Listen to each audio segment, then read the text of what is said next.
is there somebody, Steve Martian or something? Yeah. He does a bunch of metal, Yep. plays metal videos. See here, got it. Okay. Going to my house. Yeah, him and Caribou are pretty close. Yeah, Gotcha. Okay. great guy. Caribou has a crew with a whole bunch of Oh, dudes shit. and a couple really chicks. Come here to learn, come here to teach. Mostly we come to bullshit. Caribou heart, we all play our part in this cannabis game. Caribou heart, come pop a squat, recreate, or just kill your pain. Rolling up weed into a bunch of dudes and a couple dang dab hits. Laughing along, getting real stoned. Don't forget, dear Uncle Rick. Caribou heart, we all play our part in this cannabis game. Caribou heart, come pop a squat, recreate, or just kill your pain.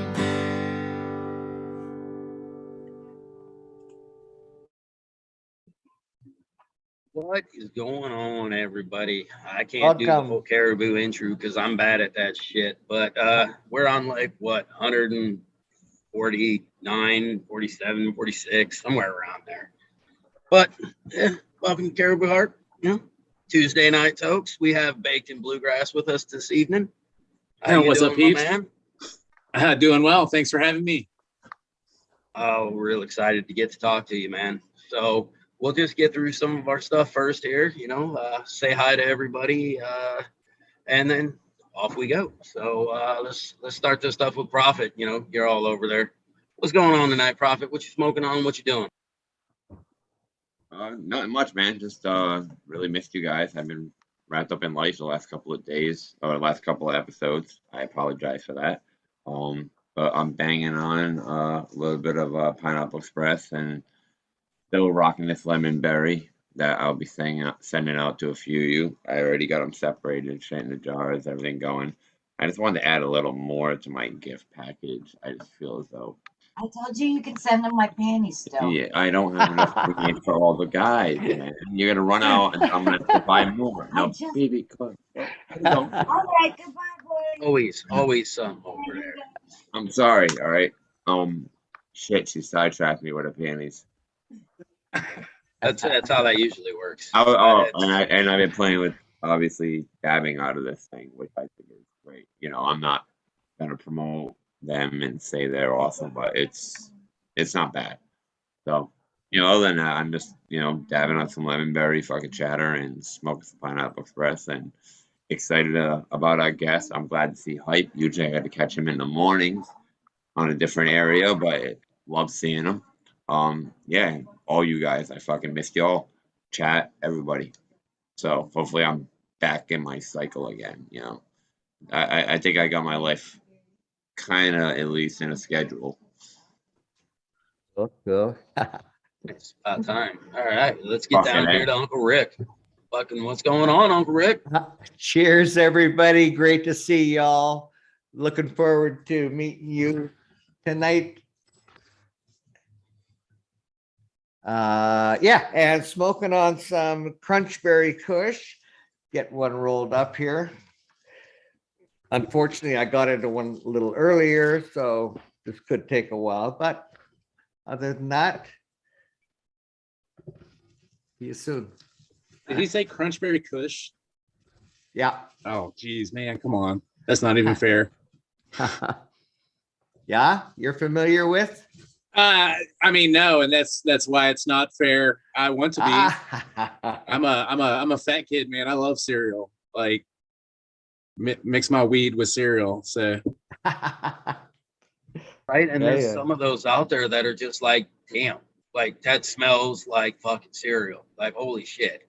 I keep hearing love this that. cereal milk strain, and I have like this mental hard on for it. So I have no idea if it's any good whatsoever, man. But like the first time I ever saw anybody ever mention it or post it up, I was like, yes, please. Inside me, deep inside. Yeah. Oh yeah, it's a good cereal to definitely add a funnel to your ass in the morning for. Well, all right. So let's see. Green Goddess, what you up to tonight? I am very much dreading going back to work tomorrow after being off for 3 weeks. Oh, damn. My schedule's fucked, so hopefully I can sleep tonight because I've been up watching Eagles show all the time. And I am smoking on Blue Dream. Very nice. Bring some of that fucking Blue Dream back, huh?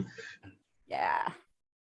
You don't believe the hate for all that shit, do you? No, fuck Blue that. Dream's good shit, honestly, they just any strain is like that. If you can only get that strain and you smoke so much of it, you're gonna get sick of it for a while, and they will all love it again eventually. Hey, so Hype, what you got going on this evening? I am getting ready for the kids to go down so I can go load up a bucket full of some fresh cut and get to trimming tonight. And figured I'd pop in, say hey, visit with y'all a little bit since I get the opportunity, and say hey to Baked in the Bluegrass because I've seen him going on for years, but we actually get to take a minute and chat now. I'm glad you were able to make it, man. It's nice. It's nice meeting you face to face. Yeah, Honey, what's up?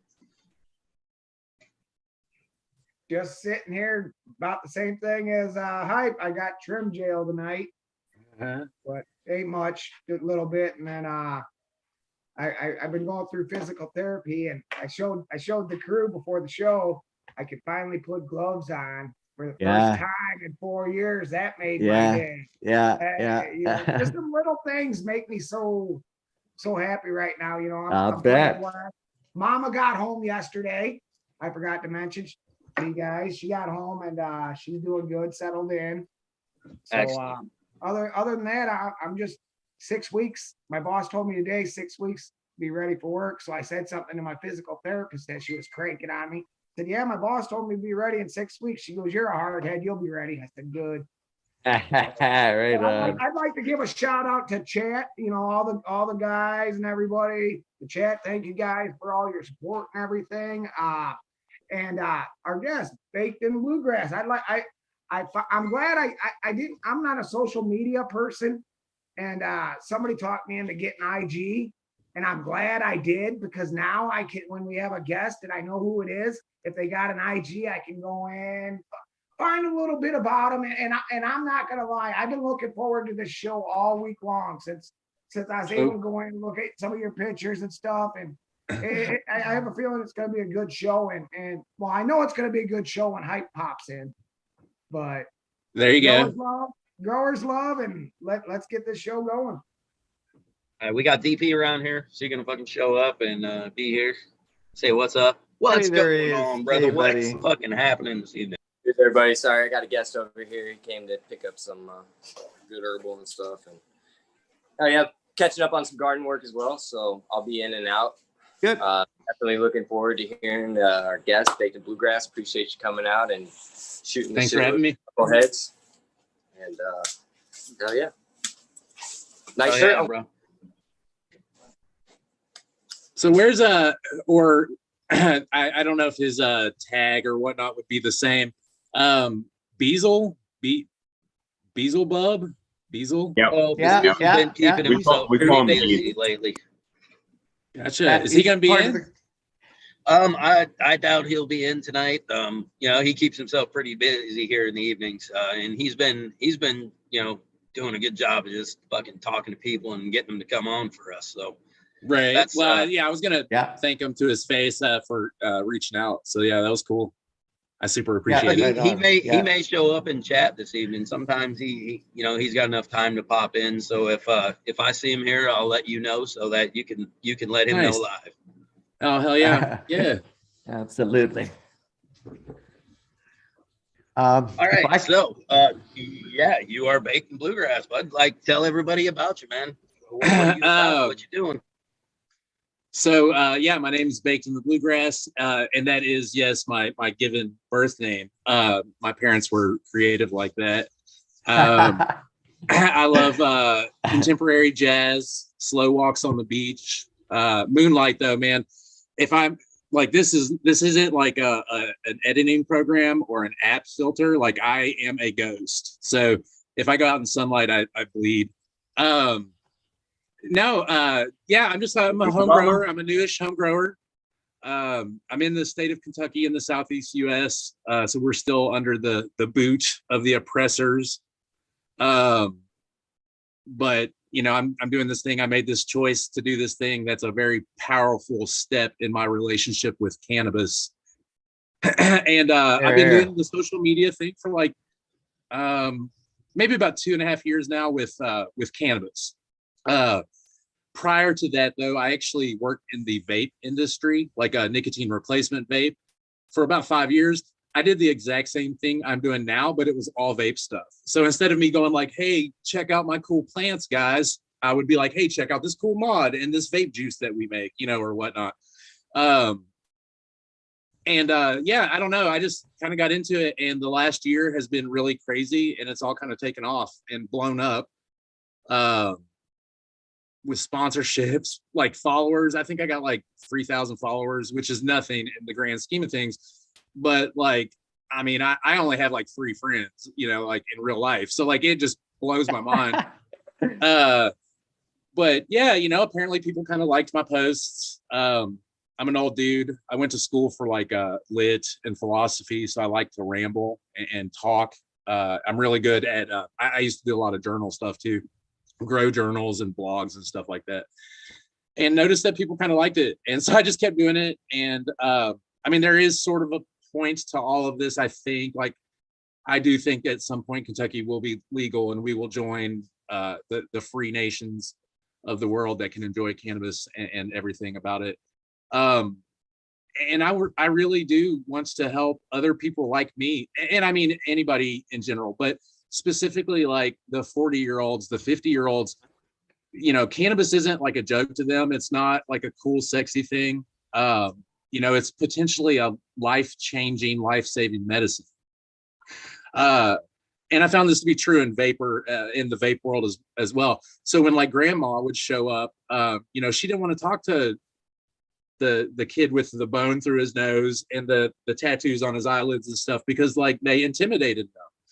It was a new thing, you know. It's already hard enough, man. Like I've literally lived my whole life being told that like cannabis is illegal and that it's wrong. And now this thing that I happen to be okay at and enjoy literally makes me a fucking criminal. I get it. I'm an old person. It's scary as shit, but it can be done. Anybody can do it. And so at some point I would love to be like, hey, you're in Kentucky. I'm in Kentucky. Like, let's communicate. Like, if you have a question to ask, if I don't know the answer, I'm going to find the answer. You know, I'll help. Like, I don't want to tell somebody how to grow, but like, I want to tell them that it is absolutely possible. It is absolutely a powerful tool in your relationship with cannabis. Also, I mean, it's just cool, man. Like, I'm a fucking home grower. Like, I'm way cooler than like the normies out there on the street. So. I mean, you're in the right place for that for sure, because we definitely, I mean, every single one of us on the panel are very passionate about cannabis as medicine, not just as, you know, a good time on the weekends. You know, we're all not just here being a bunch of stoners. You know, we have our stoner moments. Oh, but, yeah. You know, A lot of them. we're patient. Yeah, but you know, we're patients, and that's what we're here for. You know, we're here for the therapy in the garden, and we're here for the fucking therapy that our garden provides for us. So, you know, you're in the right place here right now, brother. Well, I feel warm and welcome. So, and it's a very nice, refreshing motherfucking feeling. Pardon my French. I'm gonna cuss like a sailor, man. I'm anxious as F. Fucking glove around here. I swear. Hey, you need to watch your fucking mouth, dude. Oh no! See, all right. We got goddamn fucking like. Let me limitations. throw this out there what really happens quick. is you throw out something like that, and the children they start jumping. They just No, no. I had too much sugar today. I'm sorry. No, so hey, let me throw this out here real quick before we get too much further. All right, so I'm very new to the YouTube game. I'm ashamed to admit this. I'm new to the YouTube game as a avenue to learn about cannabis, to share cannabis experiences. That's not I'm a reader. I like to read, and I like to like I said this to somebody else in a conversation, like I don't like to be taught necessarily. I'd rather learn it like on my own. Like give me the information, let me make my own mistakes and notes and experiments or whatnot. So like I didn't grow up thinking like I'm gonna go watch like the Dude Grow show. I'm just throwing that name out there. It's one that stands out. So like the first time I ever heard this, another grower on Instagram was like, oh, hey, I watched this show, you know, like Dude Grows. And I was like, yeah, man, I do grow. What the fuck are you talking about? Are you asking me a question? Like, I don't get it. So I'm very kind of new to this. Prophet, though, I'm pointing at Prophet. I heard his accent and like, I immediately assumed that he's going to be the meanest person here because it's this like, it sounds like a Boston kind of like New England-y sort of accent. So I just I'm from the South, Rhode man. Island.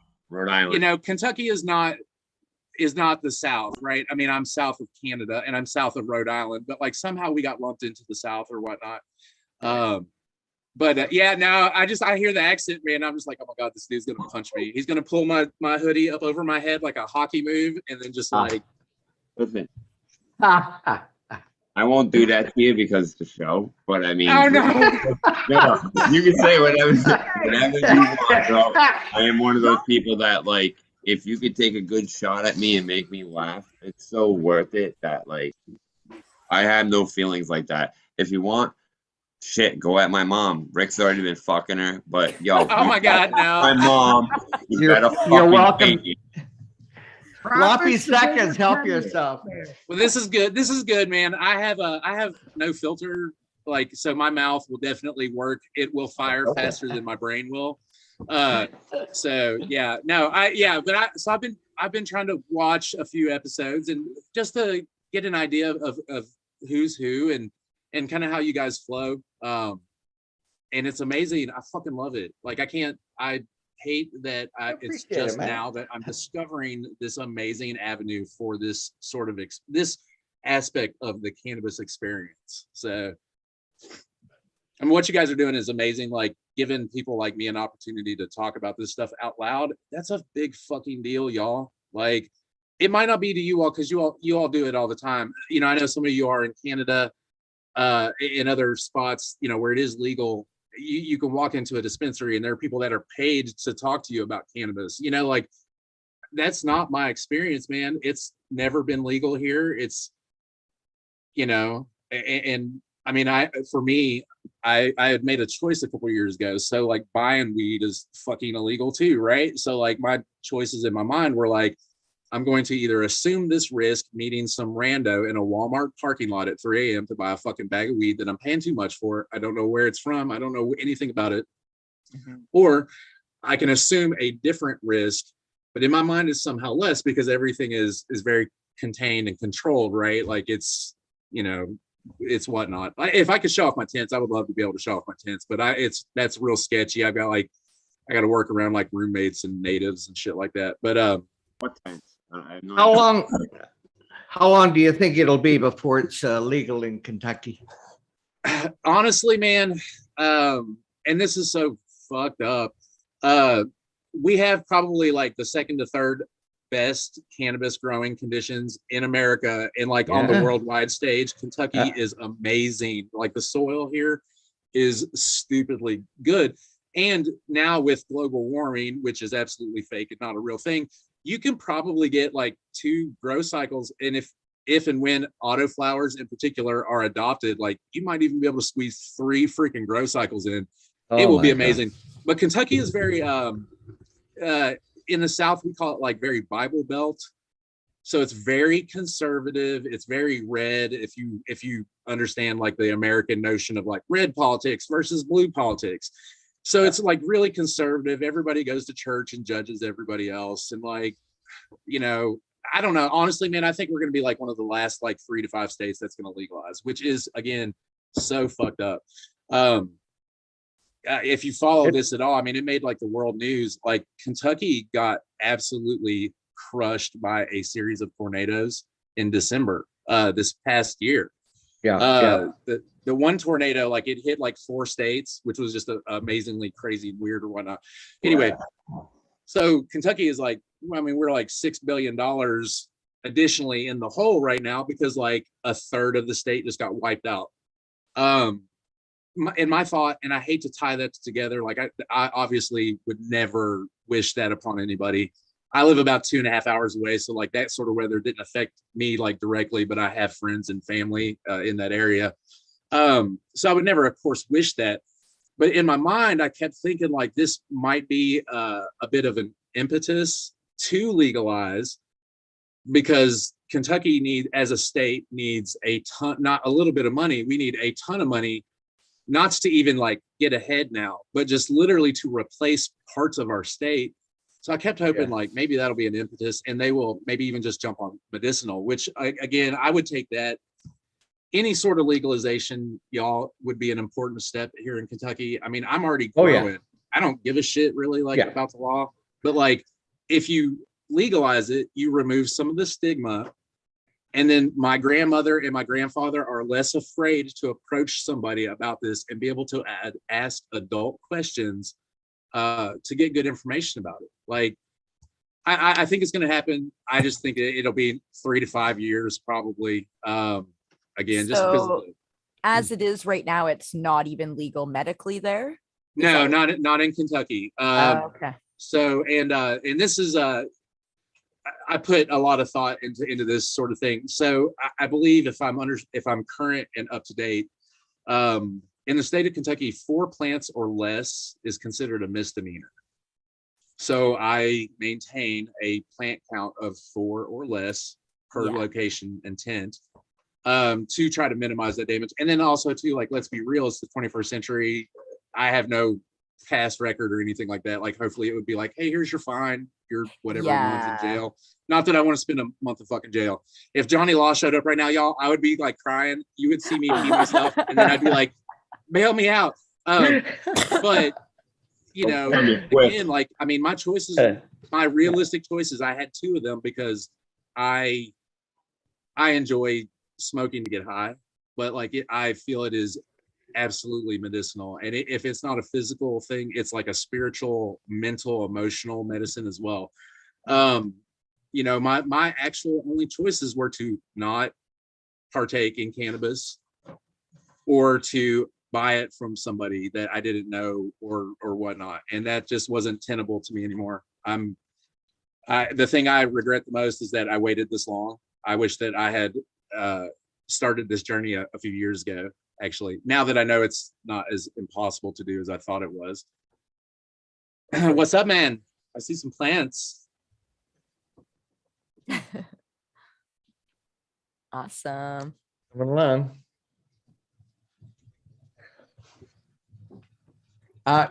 Believe it or not, I've got a bit of a technical problem. I'm hoping somebody can. You want to walk everybody through what you're showing them there, Hype? Wow, I got you on the big screen again. We'll try this again. Go ahead and tell them about it. All right, I've got the new one here. This is going to be the sheep parent of Passion got. Was my pollen donor this run. So I have a new 1-to-1 where I pollinated a sheep CBD. Back here, I've got one that's going to be exclusive to the breeder tier Patreon supporters. This is going to be caribou fur. That is great. Over here, I have my Binky, which was already a 1-to-1, and I went ahead and I threw some pollen on this one. I've got another pheno in the other tent that I pollinated as well. Just trying to give it a little THC boost, but keeping some of the CBD in there, not completely wiping it out. And then over here, I have a swamp berry, the original, nice and super duper frosty, just about done. I could probably take her now if I wanted to. I'm not going to yet though, because this branch down here has got a very small select number of seeds, probably 20 to 30, that are just going to be for me to play with and pick my favorites of and possibly be a future breeding project.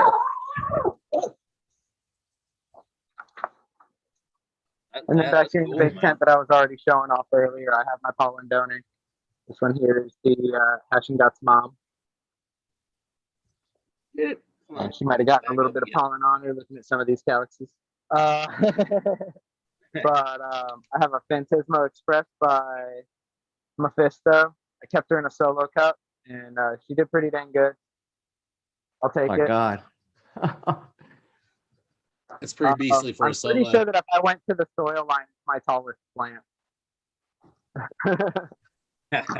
That is cool. Look at Good looking that. structure for a solo cup right there. Right? Yeah.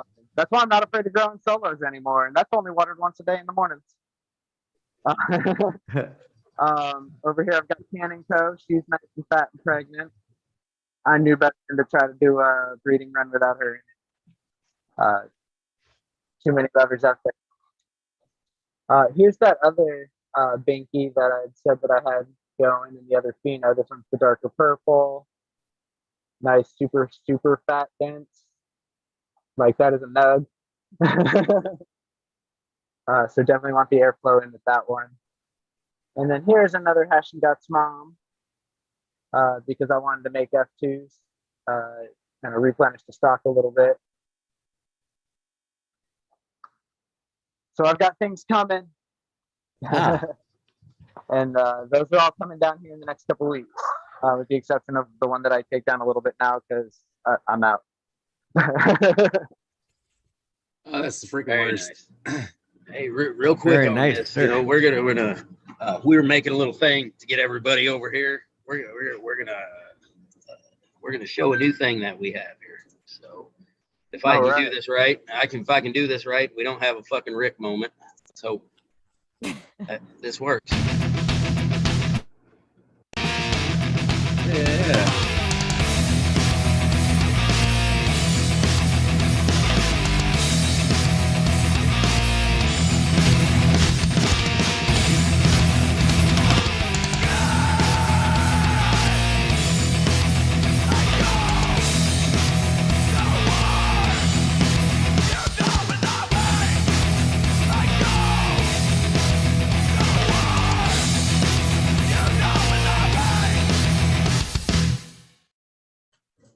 Okay, that was awesome. Oh my God.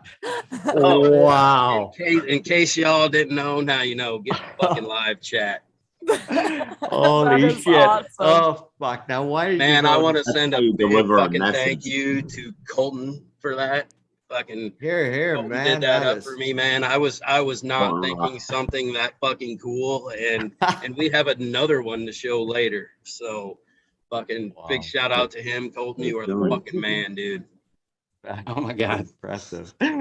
Very impressive. Hey, I hate to bring up my technical problem, but it involves all of us because yes, that was my first introduction to you, baked in the Don't bluegrass. burn when I pee, Rick. It doesn't involve its all. Oh my God, no. Listen. My problem is I offered to share the screen for your Instagram. Guess what? This fucking screen is frozen. I don't know how to stop. Oh. So the simplest thing would be to ask anybody else if they can share their screen. Because other than pull the plug, I don't know what to do with this. I fucking share screen. mine, but nobody would really enjoy that. No. Oh no. Come on, somebody must know. I mean, how it can't be any worse than my profile. So But Probably not, but we might get a strike. I don't- If we showed No. yours, but if we showed mine, you know. no, you don't understand, man. I Maybe don't know later how I'll show you mine. You show me yours. Shut up. This screen will not, and I'd like to be able to find your Instagram, but I can't. there's. I wish I were smarter on computers. this I one was- I don't know if I should turn it off and turn it back on. Pull the plug. I can pull it up on my phone and I'll hold the phone screen up to you guys and you can just be like, oh, that looks great. 4 pixels. Rick, whenever in doubt, always turn it off and turn it back on again. Power on, power off. Hang on. Maybe I can find it on my phone. What am I looking And then for? then just describe it to everybody. Can, but do you remember how to switch to your phone when it's time to show it? Hey, listen. while Uncle Rick's figuring this technical difficulty Yeah, out, I think we should thank have you. I think we should have a damn frog. Well, and we have a guest here, and I know Hype is chomping at the bit to ask some questions. So This is my own little No, your challenge. technical problems are way more important than dabbing. I've had enough. I've been technical dabbing this whole problems. time waiting for you to figure it out. Oh my God. Fuck, it ain't gonna happen. I brought a couple of dad toys to show off to the class too. So Ooh, Oh yeah. whip them out. yeah, that's one of the recent episodes that I watched. I guess I'm pointing at the screen like you guys can see what I'm pointing at. I guess is it 71 DP? Is that DP when I hear you all refer to DP? Yep. Gotcha. Okay, yeah. Yeah. Yeah, my man. Okay, yeah. So I know you broke out or you mentioned a dab right, which is the thermometer, I guess, like the infrared thermometer or whatnot. So Yeah. let me, Purple meter. well, there's a thing called a dab right, which does sort of it just literally like it sits underneath a banger and will tell you like the temperature that it's at. So in theory, you got like your perfect temp. Okay. Yeah. Oh, nice. You have the dab frog. But yeah, okay. So I brought a couple. The G-Pen Connect. If you guys ever get a chance to hit one of these, I totally recommend it. Or anything from like it. But it's a dab device that fits on like any dab rig. Yeah, my friend has one of those. It's really, really cool. Yeah. Mm-hmm. Give us a second. It'll actually attach into like a watt, like just a normal bong as well. Yeah, so it's I got the 14 millimeter, but it comes with like a little glass adapter there that you can pop on. So yeah, so that's a pretty fantastic and easy one. It's way too pricey because it's branded, of course, so like F all that noise, but like a fantastic dabbing device. And then I don't know if anybody has ever seen this thing. It's called the Wand.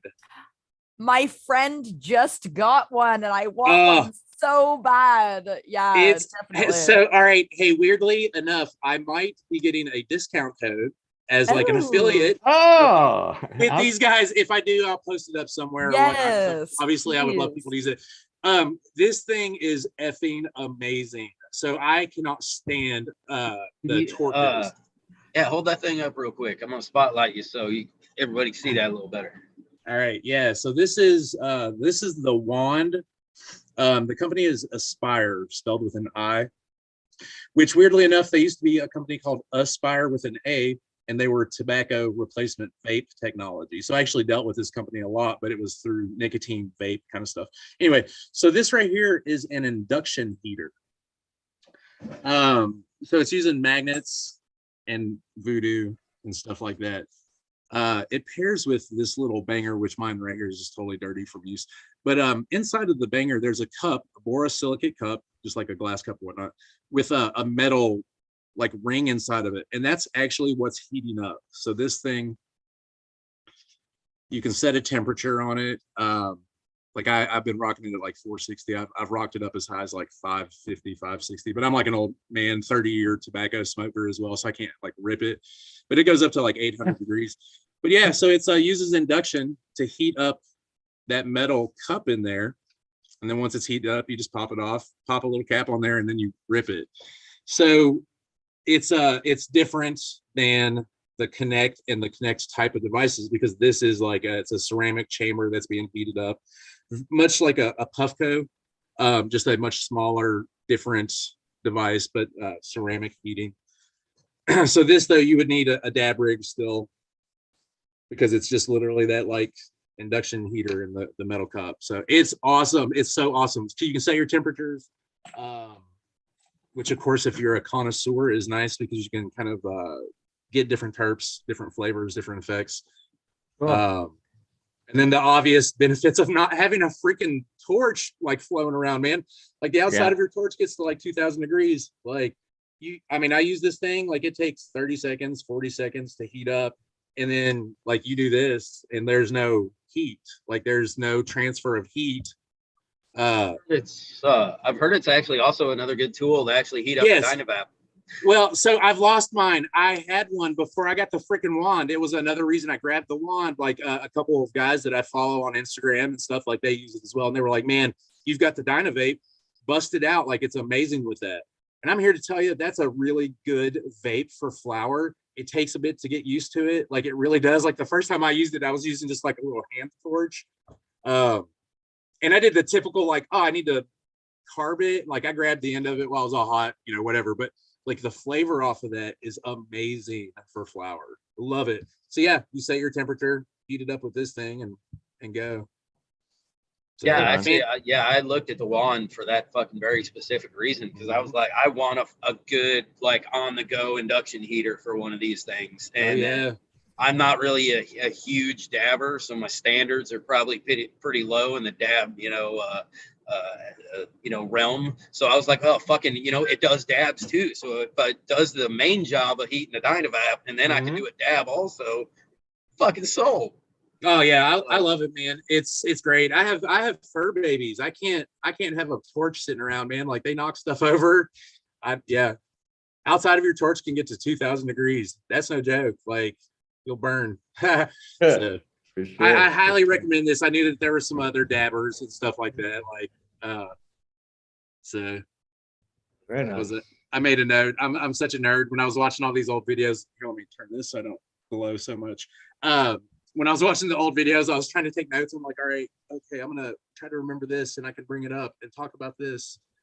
So, hey, okay, listen, I'm gonna try to go to your Instagram. Wish me luck. We'll see what happens. Okay, I clicked on this is hooking my phone up to my computer. No crashes, everybody. We apologize now. Connect your phone to this computer. Oh boy. He's reading out loud in Asking me to trust. Oh, no. It says trust. Should I trust? Of course I should trust. Oh, I think absolutely, always trust. Always trust. What could go wrong? What's wrong with you Canadians? What could go wrong? Okay, so nothing's happening? I am disappointed that none of you all Canadians have beady little eyes and flappy heads so full of lies.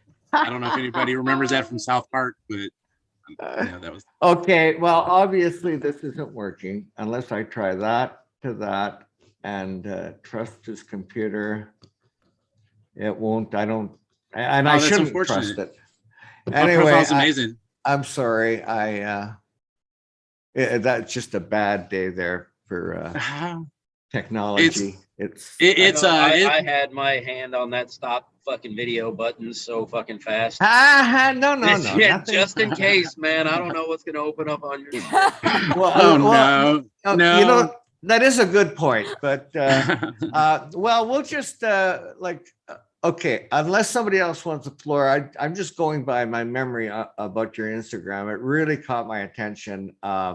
I see you do some beautiful training of your autoflowers. You use a lot of the fabric pots, but I'm curious what type of soil you use, how your mix is there, and how you water. I saw you watering from the top. I wondered if you water top and bottom or that kind of thing. Let's see here. I'll kind of rewind and start. Okay, all right. So the medium. I use Coco Loco, which I feel like I thought somebody else that was on just recently mentioned using Coco Loco as well, which I was like, oh, that's amazing. I love it. So it's just it's an amended perlite in there too, eh? Yeah, well, and it's amended with beneficials and microbes, I guess. Maybe some mycorrhiza, whatever that weird crazy word that we all love. Yeah. So it's been amended, and you're able to treat it a bit more like an organic soil as far as your feeds, like frequency and the strength of feeds that you're going to use, but you have the freedom to water it like cocoa. So you're a lot less likely to overwater, especially once it's like a healthy, nice plant or whatnot.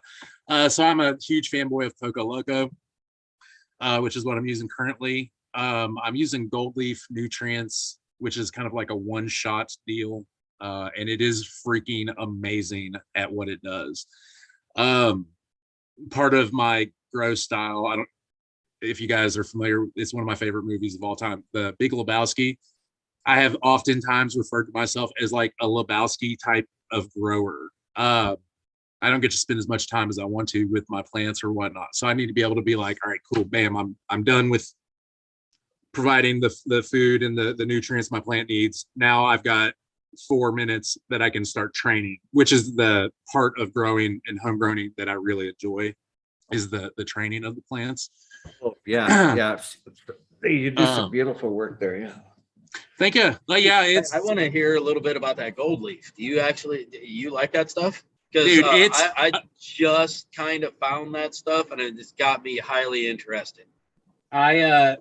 It's like, it's the biz. I know I don't want to promote them, but yes, it's amazing at what it does. So like, I like to preface that because I get a lot. This is a thing I get a lot of questions about, because I yell it to anybody. Like, this is what I use. If you've ever looked at my page and you're another new grower and you're like, how did you do that? The gold leaf and the fish shit combo is a really stupendously easy to use combo. But for this style, it's amazing. I've not found anything that even comes freaking close. And I've used one shot from Nectar of the Gods, which is an amendment you add into your medium, and then it's supposed to be water only, but that's bullshit. It is not. You got to add all kinds of stuff. I've done super soil grows, including Coast of Maine, Kind Soil, Nature's Living Soil, the additive that you buy and then add into your soil. And all of them needed stuff. Like, you had to either add, which I hate CalMag. I don't use CalMag at all. I don't touch it. I don't own any. I don't need it because the gold leaf has been providing it. But I found that I needed to add stuff, which kind of just made me a bit angry in my mind. I'm like, man, you just, like, I spent like $80 on a freaking bag of soil because it was water only, but now I've just added like $60 additional of chemicals. Like, what the F? That doesn't make any sense. Like, I thought the whole point was to be organic and clean. Anyway, but yeah, so this stuff for that works amazing. I tell people though, if you have the time, and Nectar for the Gods is a routine that I had tried way back in the day, and I just gave up 3 weeks in because it's 6 bottles. If you have the time for that and you're getting good results with that, I don't know that the gold leaf is going to give you better results. But if you don't have a lot of time, I mean, it takes me 1.5 minutes to mix my feed up and feed my plant. I don't know if you guys have seen any of those videos I've done. I just recently started kind of trying to tag those, and then I'm collecting them in the series over in Instagram so that I can refer people to them and stuff like that. But I've got a couple of videos where I'm literally mixing my feed and feeding my plant, and it's like 1.5 minutes long, and like 30 seconds of that is me shaking the gallon jug, and I'm pouring like tap water into my gallon jug, mixing the nutrient, shaking it, and then I'm pouring. I don't set anything out. I don't have to aerate anymore or anything like that. No CalMag. I don't need a booster during flower or anything like that. So what was sorry. No, go ahead. What was the brand of the water only soil that you used? So I've done Coast of Maine Stonington blend, which they claim is a super soil, water only type deal. Kind Soil, spelled with a K. That one was actually pretty good. Some of the issue I had with that, I think if I had just been more willing to adjust my pH, even just a little bit, I think the Kind Soil would have been like a really solid grow. Okay. But that's a part of my style. I'm not willing to right now. I don't have that time. I've got a nice Blue Lab pH pen. I know how to use it. I understand like the theory and the medium and water and stuff. And I know it's an important thing, but it's not something that somebody needs to know to be able to grow good medicine.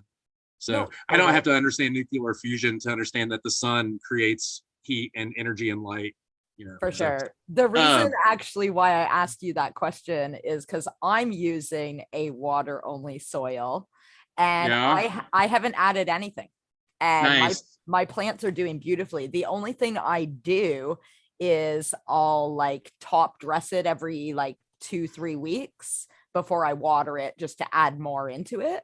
Right. But that's why I was asking you that, because I'm like, oh no, am I gonna have issues?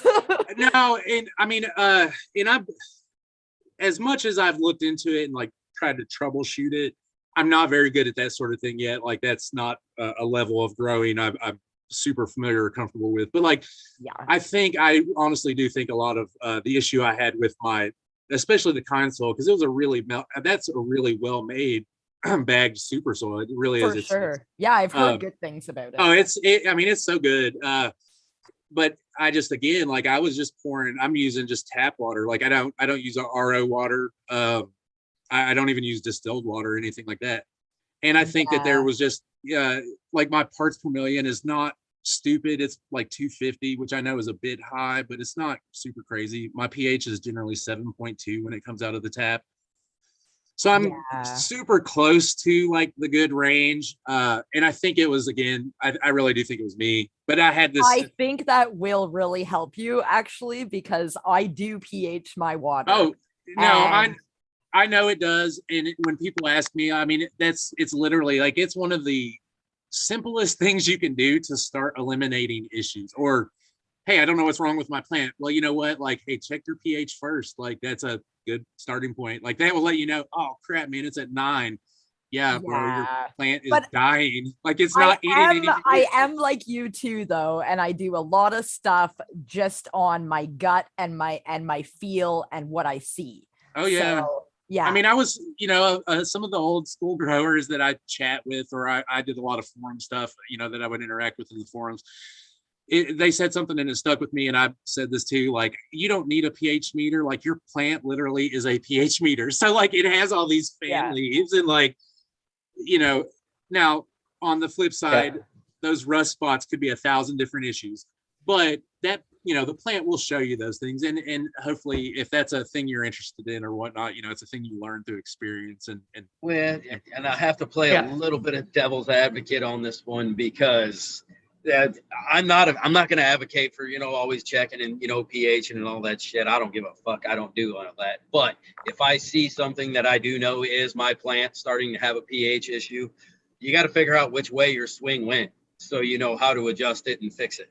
No doubt. And your plant will tell you, but shit can get wonky real quick. So having some numbers is a good thing. No, and I mean, I would recommend to somebody else, like, look, like, I have a Blue Lab. I learned how to use it, what these numbers meant, at least cursory, right? So like, I can go, I look at my meter and I'm like, man, this is saying 7.6. I'm in organic soil. My plant is not getting the food that I'm trying to give it right now. There's potentially an issue. Or conversely, I might see it and it says 4.0. Well, that's too low. I don't know what's going on, but now I have a more specific idea. I need to raise the pH, whatever. But I am living proof that you don't need to check any of those numbers. Like, you don't have to know. I mean, I've got a par meter that I have just started using. I'm trying to learn a little bit about what those numbers mean and the relationship to like the tent environment.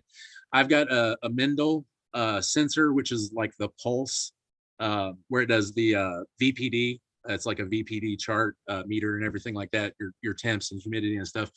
I have all these things, and I've tried to learn how to use them so that, if I need them, I know how to do it. Like, if my car, like if I get a flat tire, I want to know how to change it. And I want to know that I've got like a jack and a lug nut thingy, whatever, like I want to know that I have that so that I can address this issue. But you don't necessarily got to have it. So, and that's the thing I like to teach people. Is like, look, a lot of us, me specifically, I say a lot of us, I'm projecting, came into this game as somebody. I'd like to jump in real quick. Yeah. I'm the same way as you. When I first started growing, I was using water from Walmart out of the distillery and the machine shit, whatever. And half the time, each time my pH was fluctuating back and forth, and I was fucking up real bad. And then I ran across, I met 311, and he came by and was talking to me. He's like, "What water are you using?" I go, "I don't know, man, but my pH is, every time it's coming out different from Walmart, and I don't know what to do. It's messing me up." Well, we tested my tap water, came out at 6. He's like, "Just start using that. Let it sit for about 4 or 5 days, and then use it. Leave the cap that's off." perfect. Yeah. And I haven't checked my pH in about over a year now. I've not, I mean, the last time I checked my pH, like no lie, no exaggeration, was April of 2020. No, it was a little bit later than that. So it was during the summer of the pandemic popping off. And I took a bunch of negative energy from all of that bullshit into the tents. And like I wrecked a bunch of plants, like a staggered grow. I mean, I was just like watching plants just like wilt and everything like that. And so I busted out my Blue Lab, calibrated it, and checked, because I'm like, all right, this is something that is so far beyond my skill level to necessarily even diagnose. Again, it's a fantastic tool. I'm not saying it's not a tool. What I'm doing though is I would vehemently argue with anybody that says like you got to know this to be able to grow good weed. No, you don't. That's a gatekeeper attitude. Like, I agree with you on that. You don't have to. No, I just put 2 and 2 together. If you're not pHing the water and I am with this particular soil, it might be important. I don't know. No, I think, and I mean, I say that to like, because I get a lot of questions about the gold leaf, and that's one of the claims of like gold leaf is that you don't have to mess with your pH. So I have no claim to understand what's going on inside of this. It is synthetic as fuck. This is not like an organic thing. It looks like semen, but it does not occur naturally on this planet. Okay. It's something going on so weird that they even recommend that you don't check the ppm or like the EC. So like, I don't know what's going on there, but they're like, it won't make any sense to you, and it's going to be like super counterintuitive. What I have found though, and I mean, I've been using it out for like 7 months, 6 or 7 months. If you mix in something else with that gold leaf, it sets the pH to whatever that medium needs. So it works in organic soil, it works in cocoa, it works in freaking hydroponic. That's interesting. And I mean, magic with a K at the end, like it is so weird and like blows my mind. So, and that's one of the reasons that I like it, like for my grow style, and anybody can pick that up. Like you don't need a skill to mix 10 milliliters into a gallon, Totally. Jug.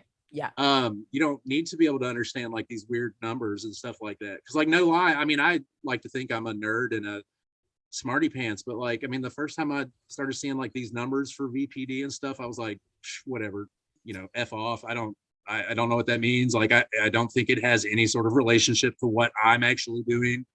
I'm the same as you. When people start telling me all this stuff, I get overwhelmed, and I'm just like, if I literally have to learn all that, I'm not even going to grow right now. I might not grow it. Yeah. It's like, going to take me half a year just to learn all this crap. I mean, good point. And I would definitely say, because I know like some of you all, if you're not currently involved with like greenhouses and stuff like that, you have been. I wouldn't ever recommend that like somebody try to do that sort of grow like this style that I've got. My biggest thing, I guess, is that like I can't buy weed, y'all. Like I gotta grow my own medicine. Like I can't buy it. Like I can't get it anywhere else from anyone else because I can't. So you learn, like, I mean, no lie, like some of the stuff that I've smoked that I've grown is not like great at all. And I would never offer it to any friend or anything like that. But it soothes my soul and the beast inside. So that is always the ultimate goal. In my mind, like I don't care if it looks like it's dispensary weed. I don't shop at dispensaries. Like I don't care if it would never end up somewhere like that. Like I'm not doing it for that. I'm not doing it to sell to anybody. I have gifted it to a couple of people, and I'm not necessarily adverse to trades. I love like the trade economy. I think that that's a fantastic use of a skill or whatnot. So yeah, I mean, it's been a huge cornerstone of like this grow style that I've got, which again is very dirty, like whatever it takes to get to the end and produce smokable flower, along with oodles and oodles of information, which I love. I take a lot of good notes. I want to be able to refer back to my grows, what works, didn't work, come up with questions, that kind of thing and stuff. Or I get a lot of questions because of the stuff that I do on Instagram or whatnot, So. And that's a good point to make too, because depending on if you're growing for somebody else or if you're growing for yourself, you may change your methods. Like absolutely.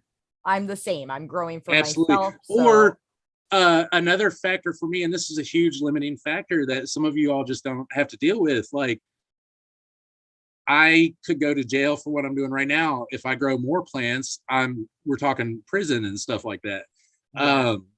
You know, so I don't have a lot of space. A thing I want to do personally, I have a mental hard on to run a no-till organic cycle for 1 full year, at least 1 full year. It's way more romantic to be an organic gardener, I think, anyway. But like, there's a level of control that you have that I don't have with gold leaf. That's part of the appeal to gold leaf right now. But I want that control eventually. I want to know that when I've mixed up my soil and I let it cook for a month, that like there's all this life that's going on inside of that soil before I've ever even dropped a freaking seed or a clone or whatever. So it's something I want to do, but like in a 3x3 tent, I mean, it's, you know, it's hard to maintain like a big no-till bed. I mean, what's not hard though is to buy 1 bottle of newts, to use tap water that everybody has access to. And they recommend like cocoa and the hydro and stuff like that. So you can do a lot of small pots and get like nice yields and stuff like that. Like I've broken every personal record of my own last summer, all the way up to the end of the year. Like a mini goal had been a 1/4 pound. I was like, I want to hit a 1/4 pound off of one of my autos. So I did that and I was super happy and I was super excited. And then I had one that was 6 ounces. And then I had one that was 9. And then I finished with that one that was 10 ounces. Awesome. Oh my God. Wow. So no, so check it out. So this is a humble brag, no doubt. Cause I mean, like, I felt like I had a grow boner that was just like monstrous, right? Like, freaking Bloodzilla over here. I didn't maximize anything. I didn't dial in anything. And listen, you've got to, that's exactly baked in the Bluegrass with the underscores everywhere. That's exactly his Instagram, and head on over there. It is really fantastic. You've done a fantastic job there. Thank you. Yeah, that's one of the cool pictures to look at would be it's a mimosa cake from Fast Buds.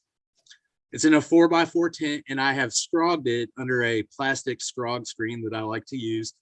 Yeah. This mofo almost filled out a 4x4 tent by itself. It literally looks like a sea of green off of 1 auto flower. It had 36 tops. I don't mean 36 buds.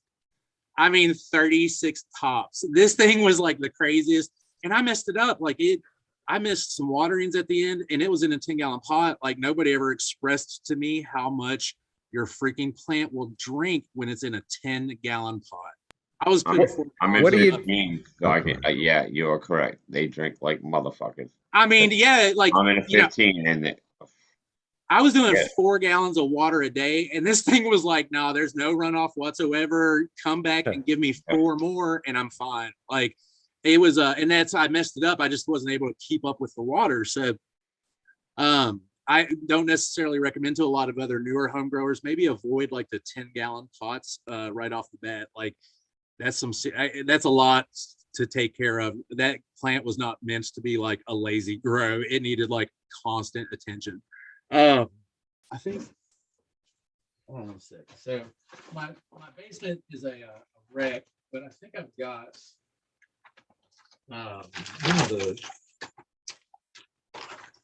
and these aren't, I mean, and it's not even like super great, but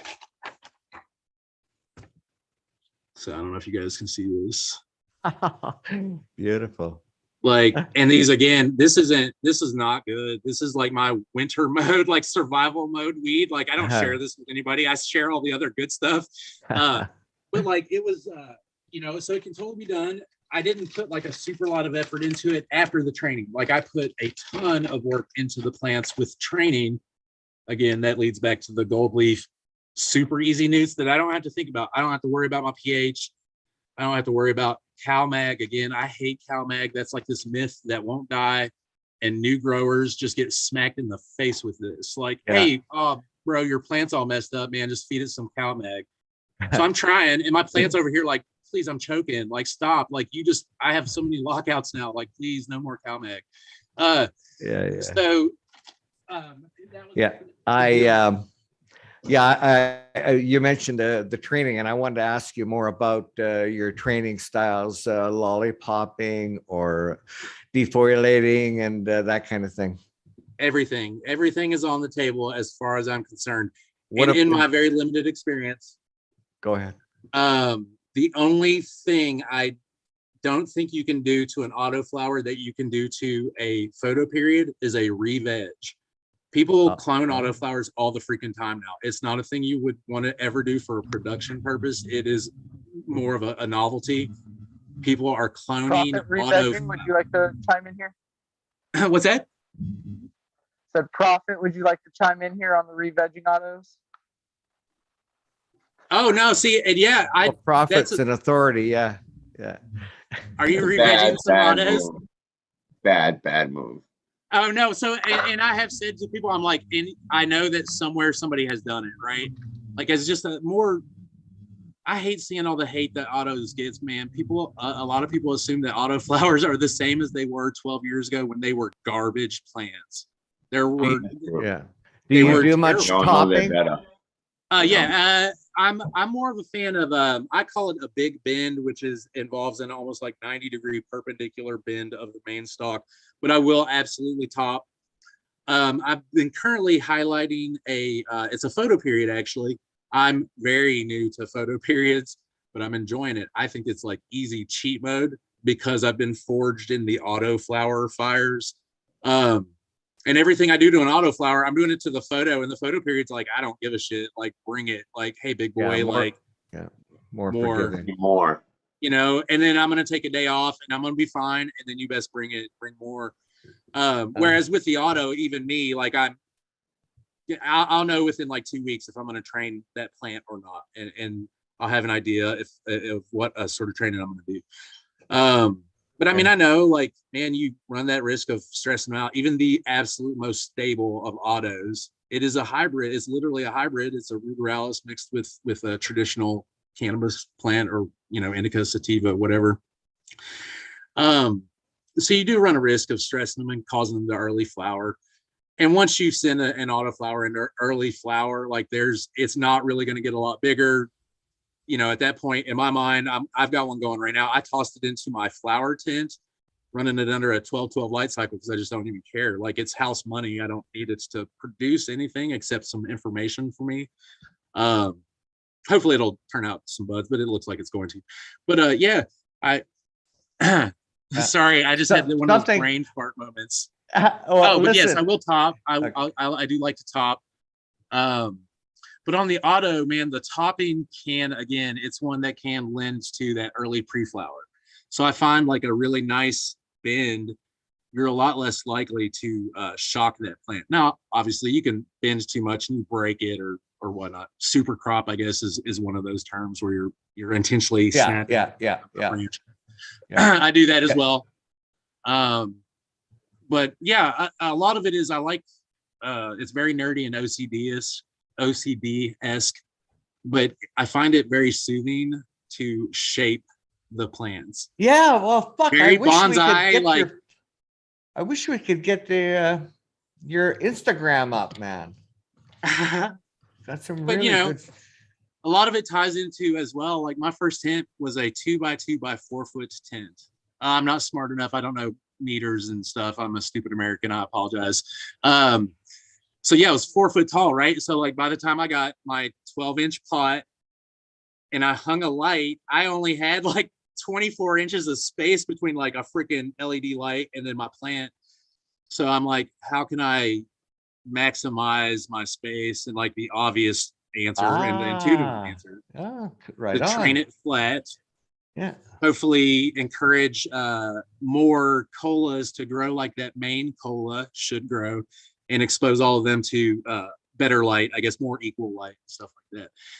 Started doing it because I needed to, and then found that I really enjoyed it. Like, every time I do get to go to my tents, I am so hands-on. I am so touchy-feely with my freaking plants. Oh God, and you've got all those pipe cleaners, all pipe, but they're all different colors, and you've got them all. Oh yeah, it looks like a Ferris wheel. I do that. That's on purpose, so that means something to me, right? So like those pipe cleaners, I'll pair like 2 blue ones will be one node of that plant, right?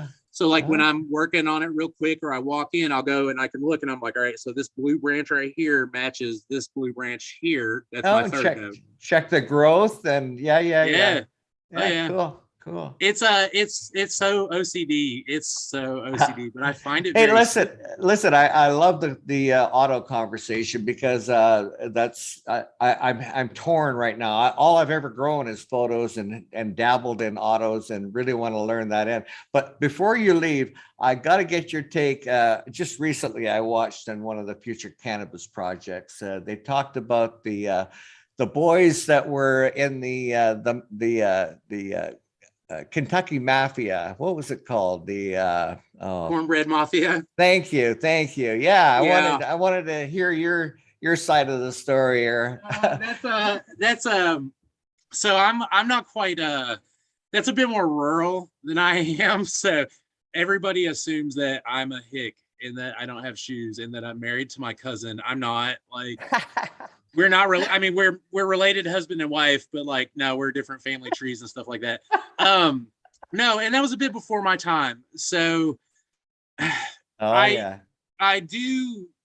worked at this restaurant called Halls on the River. And it's where I'm from. That was like everybody's first job kind of place. Like, and it literally was like right above the Kentucky River, which is this nasty cesspool. Brown, it looks like chocolate milk, which I don't think rivers are supposed to look like that. And that had some sort of connection to it. Like there was a bar that was like right up the road, and they would hang out there before they would go and like beat people up and like kidnap people and then grow dank weed.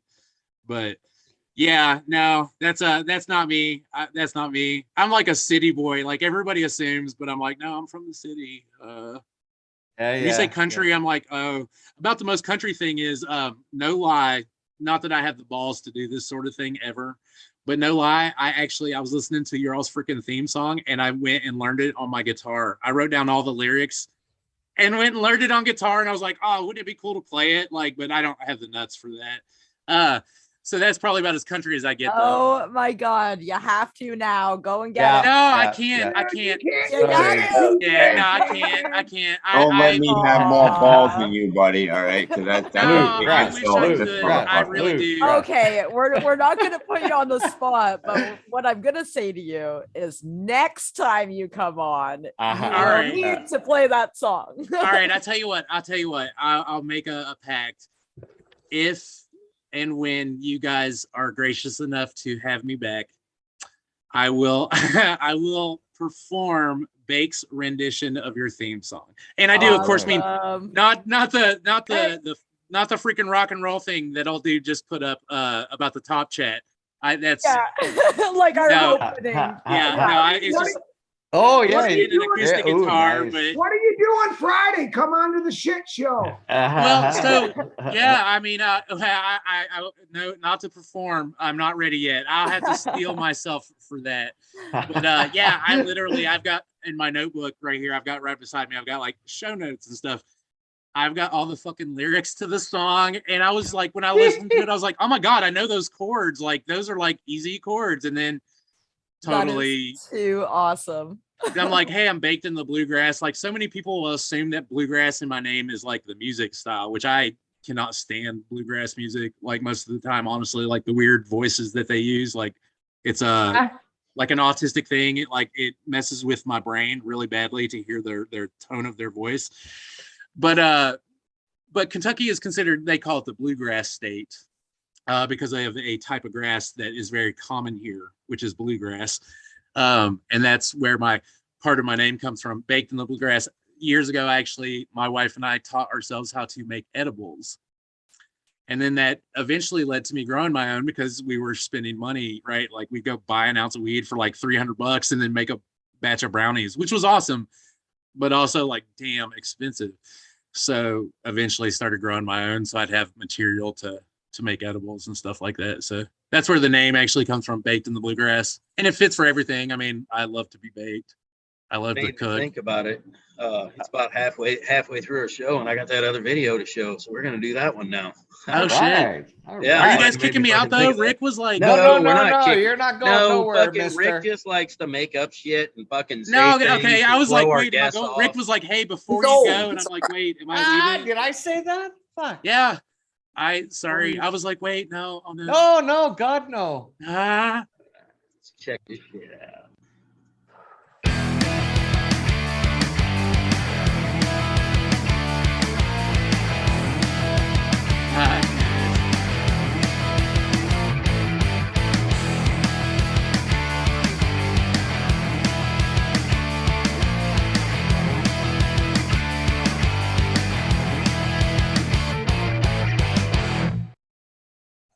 Oh Wow. shit, man! He did Wow. a great job on those. Those are so who's awesome. doing those? Who's making those? That's So in our Colton chat- Bridge. Yeah. Yep, Colton Bridges over there in chat made those for us, man. Nice. Big props to him on that. Right shit. on, man. Right on. That's fucking cool. And like I said, if you haven't figured it out, get in fucking live chat. Wait, was that to me? Oh no, hold on. That's too many things. That's too many things all at once. Oh, Hey, Bluegrass. That's how it is for most of this panel. Don't worry what's about up, it. man? Honestly, sorry. I got a question I want to ask on behalf of Biz. Yeah. If you could be an animal right now, what animal would it be? Thank you. That's a very good question. What animal would I be? We're looking for that spontaneous answer. Okay. I'm going with I'm going with the penguin, and the reasons why are because they are flightless birds, and that appeals to that ironic part of me, right? Like this motherfucking bird, when he dives underwater, is like this beautiful, graceful thing, but like it can't fly. It's a bird. That's fucked up, right? They're always dressed for the occasion, which is amazing. I love it. Like the black and white is pretty sexy. And I don't know, they're cool, man. They mate, they take care of their babies, like they fucking chill. Yeah. Or I'd be a koala bear and I'd be really pissed off and just screaming at everybody, just fucking pissed. Like they're like, oh, I want to pet it. It's a cute koala bear. And I'd be like, rah! And that's a great answer. I fucking love that answer. Yeah, I like that too. Did somebody in chat ask that? Is that what you said on behalf of the chat? No, that's actually that's- on behalf of Beesla Bub, who was the same gentleman who invited you. Yeah, that's his key question to every guest. Gotcha. Yeah. Oh yeah. No, penguin. I may or may not have a penguin tattoo somewhere on my body. So definitely not a dolphin though. I'm terrified of dolphins. They're the worst. Now, is this a realistic penguin, or is this a I'm kind of interested now. Well, I mean, yeah, realistic, man. I mean, like, or is it like Chili Willy? photo Like Chili Willy's pretty fucking badass. I mean, I think an emperor penguin, man, like a real life, like I'm David Eddingsborough or whatever his name is on planet Earth, like an emperor penguin. He's got like the tuft and the colors and stuff. Another thing that I always really enjoyed about them and appreciated was that I think an overwhelming portion of the penguin, that species or whatever it is, they like live on Africa, on the African continent, which mind-boggling that a penguin would live in Africa, which is like a big giant desert. So like Madagascar and stuff. So yeah, I thought they only lived on the I like the penguins of Madagascar personally. I think they're the coolest penguins that ever existed. Oh, well, I mean, their music's definitely better. So they got way better choice in music. The weather's probably, they're like, I'm not. It was a very diverse I meant the cartoon. penguins also, it wasn't just one, Yeah, no, Rico was the man, dude. That dude could pull out a chainsaw out of his throat. I'm just saying. That dude was ready to go. A sea cucumber would have been a good choice too, because they just kind of chill. They just lay there and then they spit their insides out when they get scared. They're like, ah! It's like their stomach, and then they like, oh, hey, we're cool now, so I'm just gonna suck my stomach back in and just hang out. So, and that's the reason, huh? That's the reason. Yeah. Oh yeah, that would be it. I'd be like, hey, I'm really nervous. Hold on 1 second. Ah! That's my stomach, so leave me alone. whatever animal smokes a lot of weed and likes to grow weed, that would be my choice. I'm just saying, whoever's watching this right now, I know they're thoroughly enjoying this because, like, while I was working on all my plants, like, I was laughing my ass off and learning, you know. So this is hilarious. Oh yeah. I don't know if it's a gift, man, but I find a lot of people seem to laugh at me. I mean, with me. So maybe it doesn't fucking matter. Okay. This is probably why I don't use Facebook. So that's my problem. Okay, I think I'm funny. So I think of something funny and then I post it on Facebook. And then I go away and then I'm walking by the computer and I got to stop and see how many people liked it and how many people laughed and thought I was funny. And after a while, I thought, fuck, you're spending way too much time in front of the computer doing this shit, man. There'll be no more Facebook for you. I live online. It's terrible. It's an addiction. So part of that though, again, I can't walk down the street and be like, hey man, I got a grow question. I mean, I absolutely can do that, but I can also send myself to jail, but I don't know. For me, it's just like I can sit in my own house and hang out with people without fucking leaving, without starting my car and oh my heating it God up for 30 minutes. Yes. Like, I would much rather do this. Oh yeah. Yeah, I think a lot of people got a taste of that in 2020, that kind of living from home. I don't have kids or anything like that, so I'm not one of those like weird American parents that were like, oh my God, like I hate my children now, like I spend all this time with them and stuff. Like I had nothing except my garden and my dog and my wife to hang out with, and that's what I wanted to hang out with. Like you just gave me, if it wasn't for the fact of everybody getting sick in society, like us getting a really good vision of the type of people we actually are as a culture, it was pretty amazing. Like I like the government gave me this excuse to like live inside my house and not ever leave. So right on, I'm not somebody afraid of being a shut-in. Like if I could do it on like my terms, I'd be like, yeah, I'm cool. Right. Like I'll go out in my backyard. I got a nice backyard. I can hang out with my dog. Like that's fine. So, yeah. Hey, tell us about your big dog there. That's my boy, one of the loves of my life. That's Dexter, the demon dog, and he's a chocolate lab, about little over 2 years old. Oh, right on. So right on. He's a giant. I saw that pic of him sitting in the front seat, going for a ride, having a good time. Having a really good time. You have to, like, I like to keep my profile, like, it's very Canna specific. Man, like you can't be on social media and not share fur baby pics. Like, come on, man. Like everybody eats that shit. You may not like me. You may not ever want to see this face, but like you're gonna look at my dog and you're gonna be like, I love you. Like, oh, I feel so good right now. So I mean, it's a game. I know how to play the game. I got two kitty boys too, and they occasionally will pop up on my profile or in my stories. But yeah, ever since I was a kid, so I'm 46. And since I was about 5 to 6 years old, we grew up and neighbors had a chocolate lab, and I just didn't understand how that dog was that color. So I'd seen labs before, but they were all like yellow labs and stuff like that. And I wanted one. And then 40 years later, I got one. So cool. He's amazing.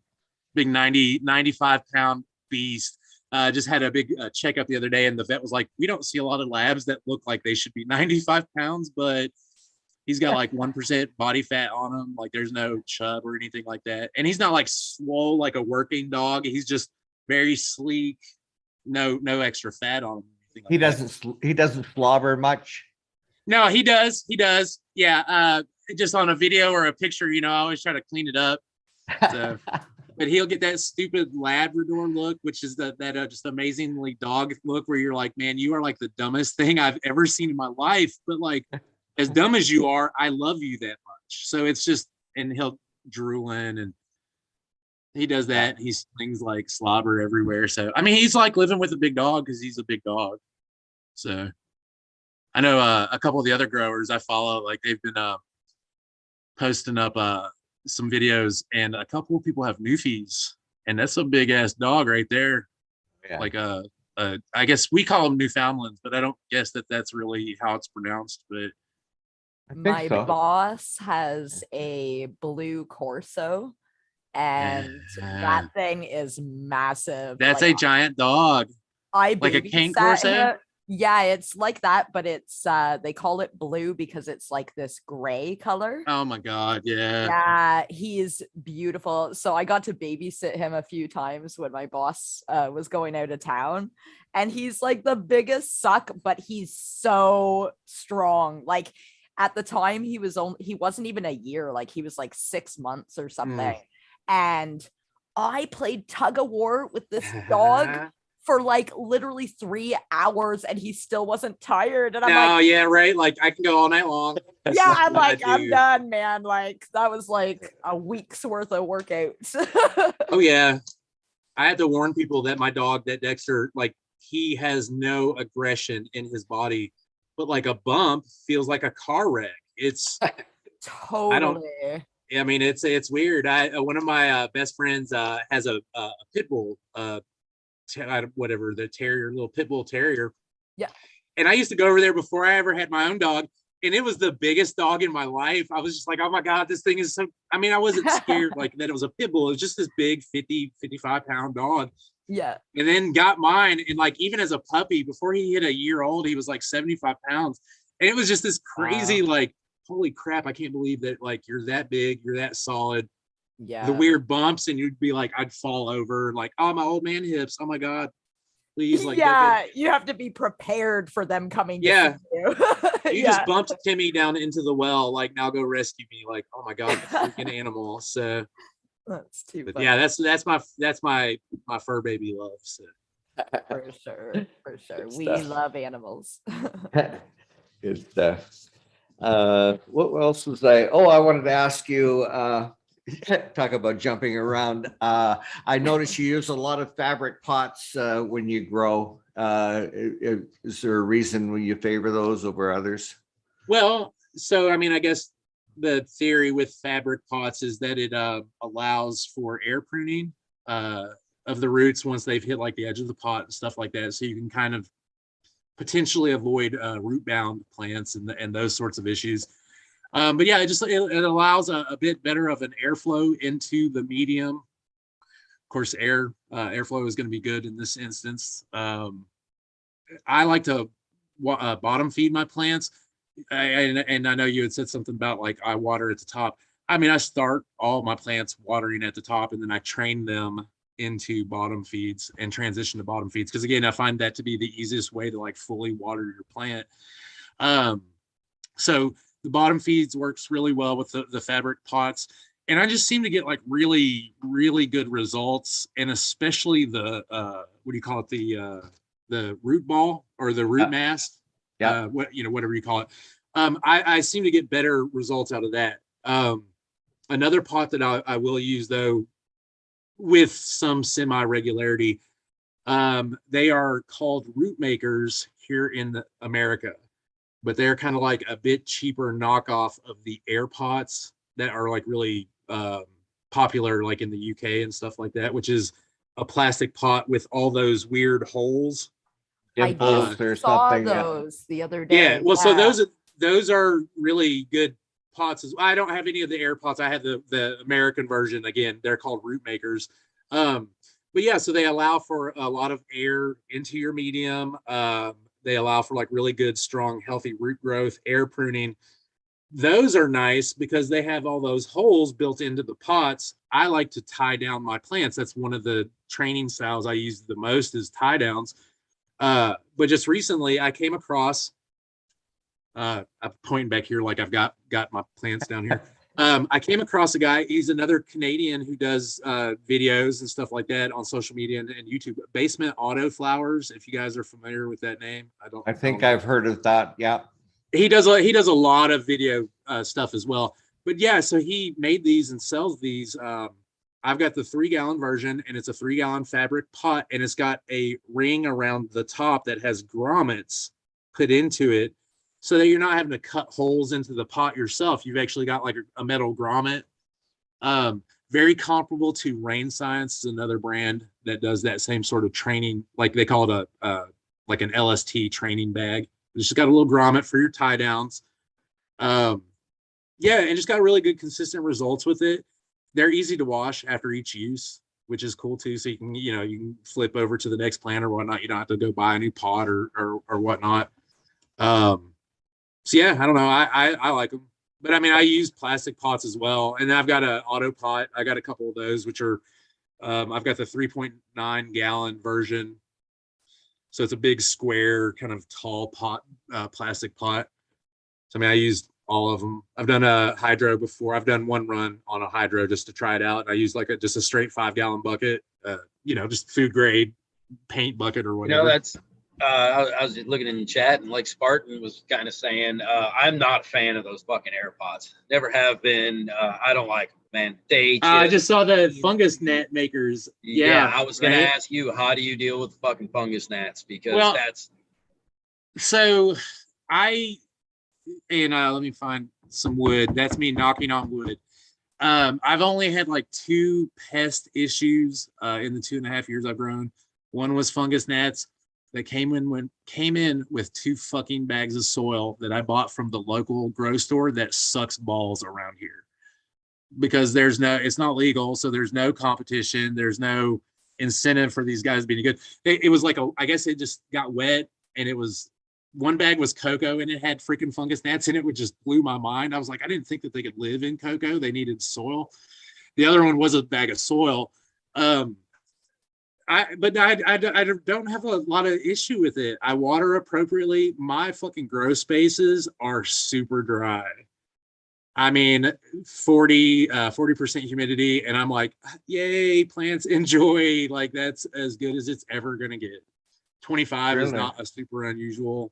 So that seems to help. Like, I'm not having a lot of like damp, moist soil. And then the bottom feeds, right? Like the first inch of my soil is dry. Like, the gnats love it. My other issue is a spider mite thing, and they came in on some poinsettias that we got for Christmas a couple of years ago. And that was the last time I ever was like, nope, you can't bring it. You cannot bring a growing plant into this house. It has to start off as a seed inside this house if we want plants. Yeah. Okay, what are these things? That's the air pot. That's an air pot. Okay. Yeah. Thank you. Now, somebody mentioned they had a problem. I think it was you, Fluffy, or somebody that was with living soil, and it allowed all the crawly stuff to crawl up the outside of the pot and in to those get out. holes. Yeah. Like, so for multiple reasons, when I use those air pots, I run most of the time I run a living soil all the time, but yeah, so all the organic matter and everything, with a lot of that, I'm trying to keep a nice, a fairly moist environment, yeah, for everything to run. And with all of those, oh shit, hold on, I'm just trying to fix something here. Bam. Yeah, the AirPods said. But yeah, so what would happen is I couldn't keep the fucking moisture in that shit to save my life. No doubt. And then when I could keep the moisture, that was just the biggest. I mean, it was like a fungus gnat fucking breeding station. It just right.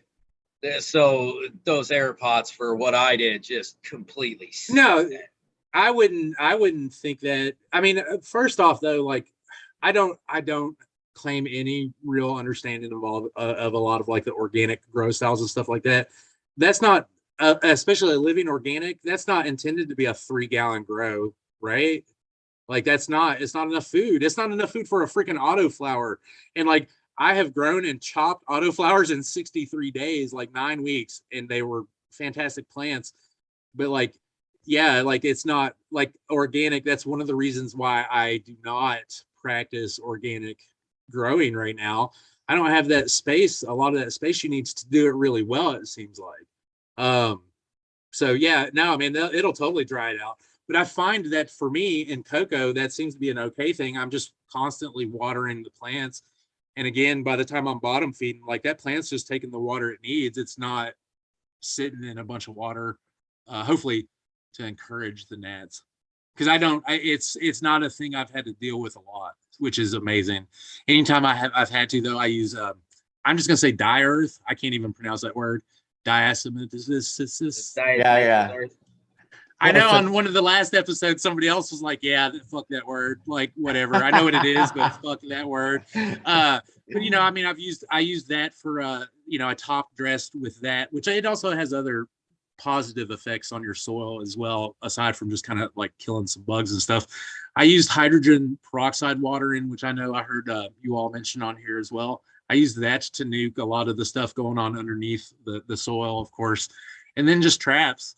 Like I've used Captain Jack's dead bug spray in the past.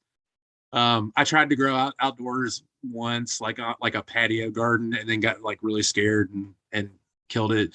But you know, I tried like that weird, again, like I think it was like an organic thing, like whatever the dead I bugs. use the diatomaceous earth as well. Yeah, I like it.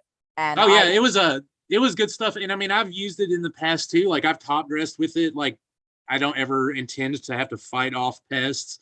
But again, like it can do some really nice things to the soil as well, which is really cool.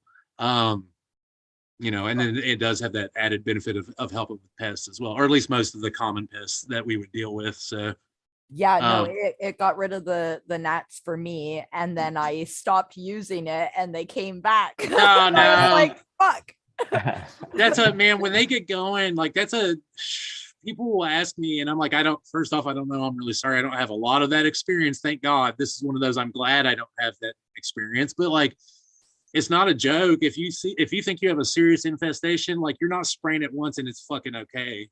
Like you either didn't have an issue with pests, or like you have no idea what these things are getting ready to do to this plant. Like there's so much damage that goes on underneath. That would be me. I have no idea what damage this is. Oh no, I don't know personally. Was this mosquito? Oh, mosquito dunks. Yeah, right. Yeah. Yes. I've actually, a few other people have recommended that, like in autopot reservoirs. Yeah. That's one of those, like, always keep a lookout for them bastards when you go to the hardware store, because if you can get a hold of them, just fucking get a hold of them. Yeah, I haven't even used them yet, but I just remember, like, I don't think I've ever seen I got those. Pretty good control of them right now, so I use that diatomaceous earth. That worked pretty well. And I introduced a lot of nematodes, so I'm kind of trying to wait to see what's there. But I've seen a lot of decrease in the population already on that. So before I go to that, the mosquito dunks, I just want to see what's going to happen. Kind of.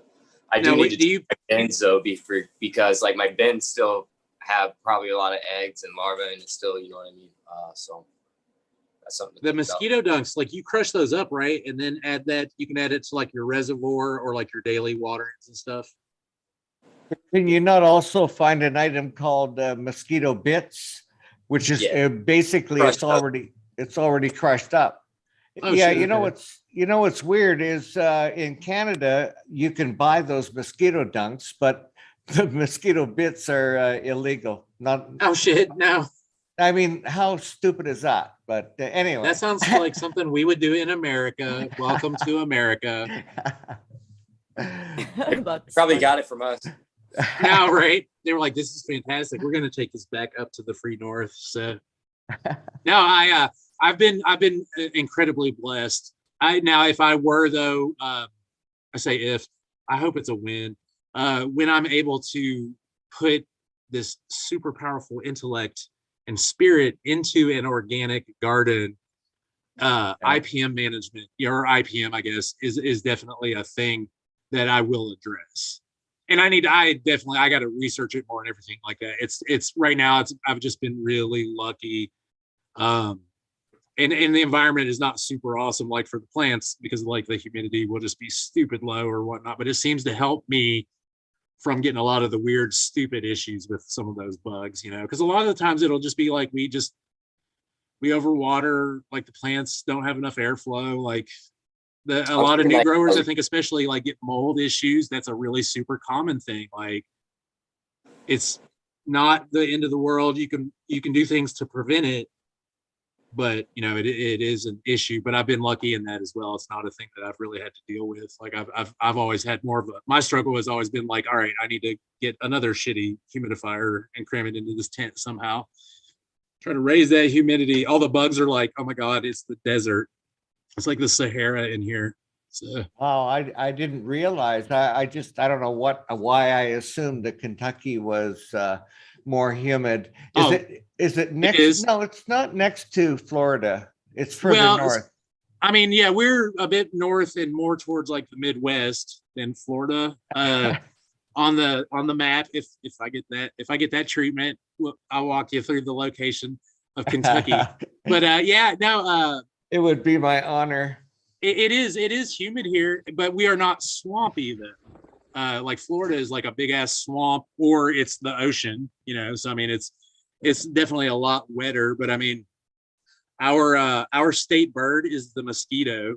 Like it's moist up in this bitch. Like, but you know, I mean, in an old ass house, you know, like when your furnace kicks on, and I find this to be true in the summertime when the AC kicks on. That's scrubbing a lot of the humidity out of the air. So it's like the room that the space that my tent is in, and then the other one is like just another open space with like no insulation. Like it's just seems like all the moisture, all the excess moisture is just being sucked out. If it's not the water, it's just totally bone dry. So yeah, you said your indoor, was it your indoor temperature was 40%? Is that the same as the outdoor? No, well, I mean, right now it's probably not too far off, just because it's winter time. Although we did have that snow, so I mean, the humidity might be a bit higher. But no, it's way drier inside the house than it is outside. And then even in the summertime, I seem to average like 40 will be like the top end. Where I am right now, though, like in the basement, can get kind of humid, but if it rains a lot, that's just the old ass house with crappy insulation and stuff. Yeah, the only problem is, you know, you also in those old ass houses, you don't want to pump too much fucking humidity into them because they sure like to leach onto the fucking mold and everything else. So oh yeah, man, I'm not trying to fight off, rough, man. Yeah, growing in these old houses is a fucking pain in the dick, dude. No, man, give me this dry and I'll just deal with that. Like I'll learn how to adjust to it. And I mean, like honestly too, like I mean, they're weed, man. We call it weed. Like it wants to grow, it'll grow anywhere. Like you know, 40 is not terrible. And in fact, I mean, I know a lot of people like in flower, like they want really low humidity. Well, it's the difference between optimizing what we're doing and being able to, you know, grow medicine. You know what I mean? So, you know, a lot of people, you know, when we have the time and the effort and the want, you know, we put all we can into it, you know, to fucking really just optimize that shit. But sometimes, man, you just got to let that shit rip to get a fucking harvest off. And it, you know, it ain't always the fucking best. So every time, that's what I'm saying, man. Like if anything else is like a bonus to that or builds off of that, right? Like, yeah, I don't know. Yeah, sometimes, yeah, I've been like gone for like a whole run before. You know, I've got other people taking care of it. You know, I'm walking through them like on the phone and shit, or I'm coming home on the weekend to do like fucking 15 minutes of work to my fucking garden, you know, and then I'm back out. And yeah, I'm just like, if it comes out good, like fuck yeah, you know, if it comes out, I'm fucking super happy. I mean, if anything above fucking smokable is just a bonus. I mean, I'm not even kidding. It's not like a catchy. I mean, hopefully one day it will be a catchy catchphrase. But like, yeah, I grow like I can't buy it. Like, this is my medicine. It's what I want and what I need. I don't want to have to rely on like fucking opioids, right? I live in Kentucky, man. Y'all want to talk about some opioids? Like, my state is weird and poor, and like we are illiterate and undereducated. We were like, oh man, this is cool. I love Oxycontin. It's like, no, I don't. That's not. I don't want any part of that. I don't want any part of that. I don't even drink. Like, it's been, maybe had like 6 or 7 beers and a couple of mixed drinks in the last decade, and I have no doubt that a large part of that is that I have cannabis. And I'm able to enjoy and appreciate that and rely on that whatnot. Like, I mean, honestly, like I got an addictive personality. I'm a weird, anxious, stressed out motherfucker. Like, born in '75, raised in Reagan's '80s, and then grunge '90s and stuff. Like, I'm broken, man. I need that medicine, and I want that healthy medicine that don't make me want to just fucking die. Like I like a green out, oh man, I smoked too much weed, so I just went and ate some toast, but I forgot to toast it. No, so like, I mean, that's, yeah. Oh no, the side effect. I'm getting ready to go murder this Twinkie. Like, that's what I want. Like, I'm like, oh no, I got too high. I'm gonna go to sleep and wake up and be fine. So now, okay, I admittedly I have done too much edibles before, and I have gotten sick off of THC.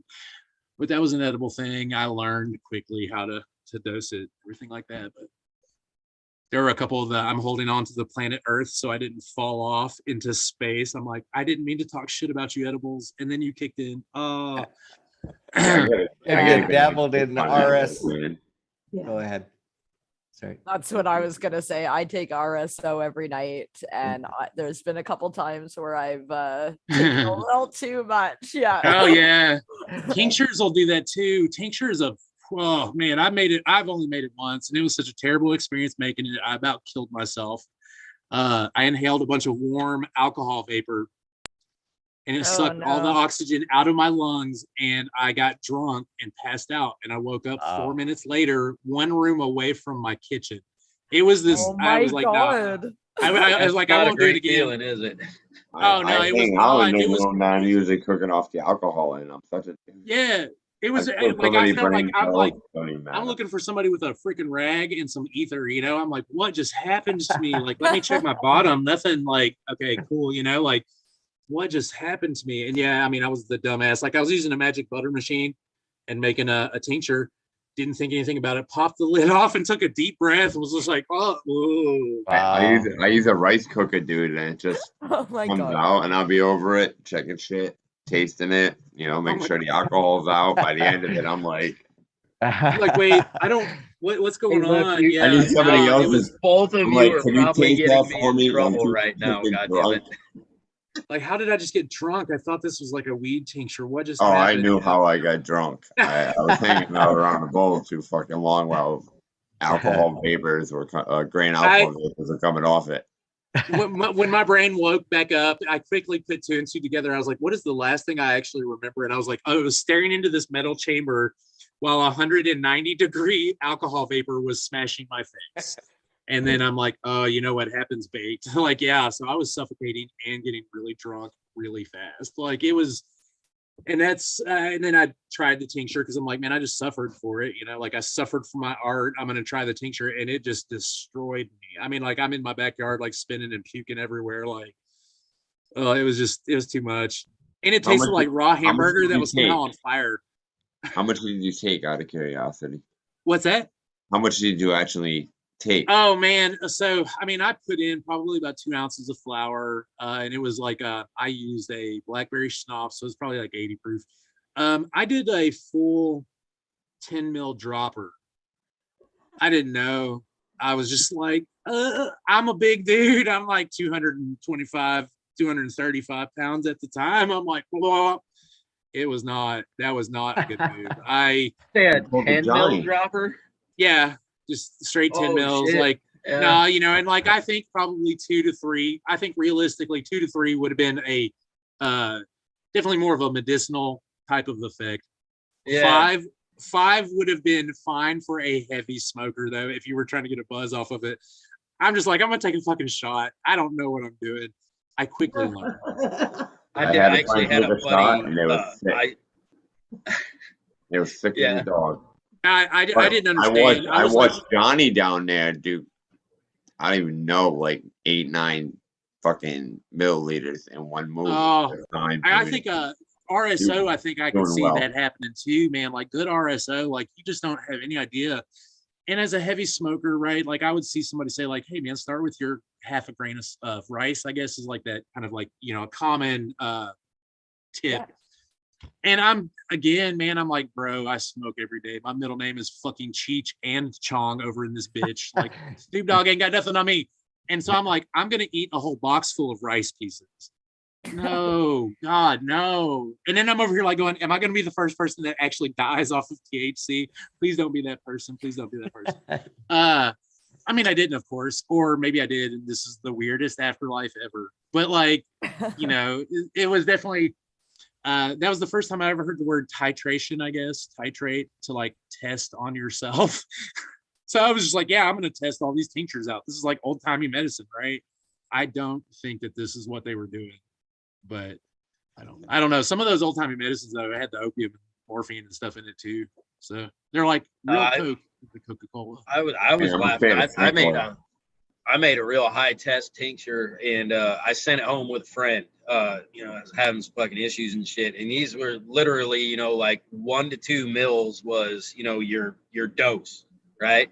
And he sends me back a text and he's like, hey, dude, he goes, what did you say a dose of that shit was? You said half that bottle, right? Oh my God. And I said, no, I said 1 dropper. And then I just sent him back another text and said, I'll see you in the morning. Because you about to be done, son. Like, it's just THC though, like literally just like throw on some Pink Floyd, wrap up in your blanket and go to bed. Like you're gonna be fine. Like I mean, unless you don't like Pink Floyd, I don't, you know, but like, yeah, it's totally okay. I mean, so it's happened a couple of times, but generally it was always edibles that were involved or some form of an infusion.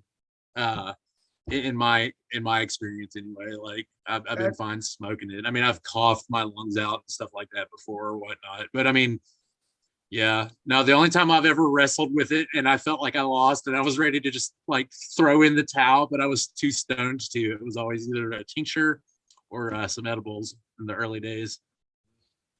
I've never been sick, like greened out on any cannabis products. I've had like anxiety about it or whatever. But one time I did, but it was because I had like 2 glasses of wine and then I did like this massive dab.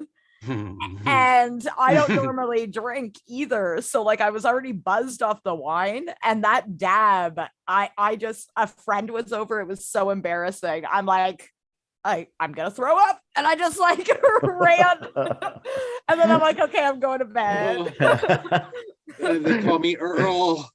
Yeah, no, I mean it unfortunately happens, but like it's again, if that's like the worst, you know, worst case, like that's so much better. I mean, like totally, and that was the wine, man. If I hadn't done the wine, I would have been fine. So would have been absolutely fine. Alcohol bad. Well, what were you just showing us there, DP? What were you just showing us, man? He said it was showed us something a second ago, and then you did. Yeah. Oh, is it the same thing? Just some. Boom. When I send people stuff, I just send goofy little fucking. Love it. Love it. I'll check. Check a what?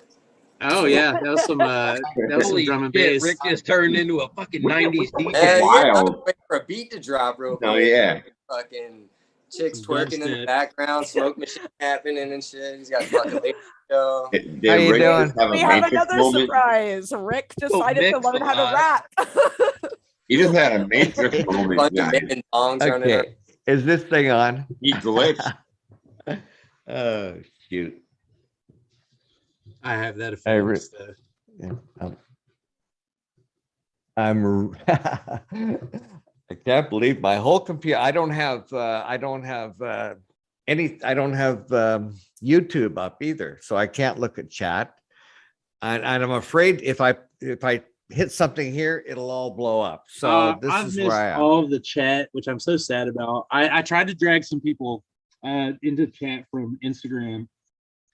But that again is an experience that I was guilty of this as well. Like I would never leave Instagram. I'm just like, I'm insulated. This is this weird. It's a terrible, shitty game.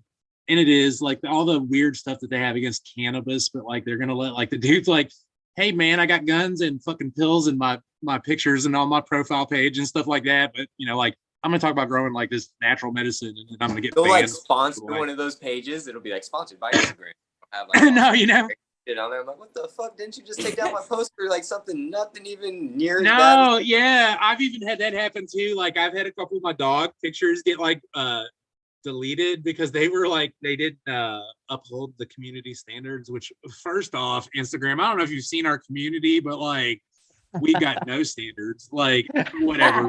But you know, so it's a terrible game, but it's still like the best game around, I guess. But man, like dragging people, you know, like we all get comfortable. But I'm Well, like, I mean, man, there's especially so much where you're stuff at, going you on. know what I mean? Like, I get it. I grew up down in Georgia, you know what I mean? Like, I got kicked out of college for weed. Went to jail for a fucking roach with no weed in it before, you know what I Oh mean? my Like, God, right? it's Yeah, just like, yeah. I get it, man. You know what I mean? It's super different down in the Bible Belt area, you know Oh what my I mean? God, yeah, I hate it. Today, it's still super stigmatized, still demonized. Like, Alabama passed medicinal, but they have like a no combustion law. You can't smoke it. Like, Yeah. it's stories and like. Well, I thought, which I guess we had old dude 40 acres, or if I'm remembering that correctly, he was in Florida. But I know, you know, they were one that I remember they had medical, but like it literally you could only buy it from, I guess, like a medical dispensary or whatever. And it literally was only like an edible. And what they meant was it was canna oil that had been put into like a gelatin capsule. And that was like it. That was like the only THC that you could get, but that was like, yeah, we're medicinal. You know, and I'm sure They had it's like different some now, weird but vaporizer they could have took too. Like, right. yeah, that was it. They had like the weird fucking like really shitty edibles too, like super weak. I think they were, right? Yeah, and then they had this like 3 milligram per puff fucking like respirator thing or Oh my God, inhaler no, thing, that's you know. I mean, it's better than nothing, I guess. I don't know. I'd nothing rather else. be at the nothing stage and just being able to get the word out there, because I'd Well, rather hey, be if done that the was right way. controlling, you know what? If that Like- was controlling some kid's fucking, you know, epilepsy or something, then I'm glad that it's out there. I mean, if for they're it. But Yeah, I understand yeah, that. for you know, some of the people, if they're going to make a medical program and put it for medical people, you know, there's going to be people like me, you know, some of us, you know, we use it for fucking pain, we use it for anxiety, we use it. We're going to need something a little more than that pansy ass shit that they're putting out there. that you know? that little 1 milligram like capsule, then they're like, hey, this should get you through the week, right? Like, oh, It's still like that. Like you can't get large doses of tinctures or edibles through medical. I'm a medical user too, and I bought my tincture once through them just to have the receipt that I bought it, and then I never bought it there again. oh no, right? Yeah, it's too weak. I'd have to drink the whole friggin' bottle, man.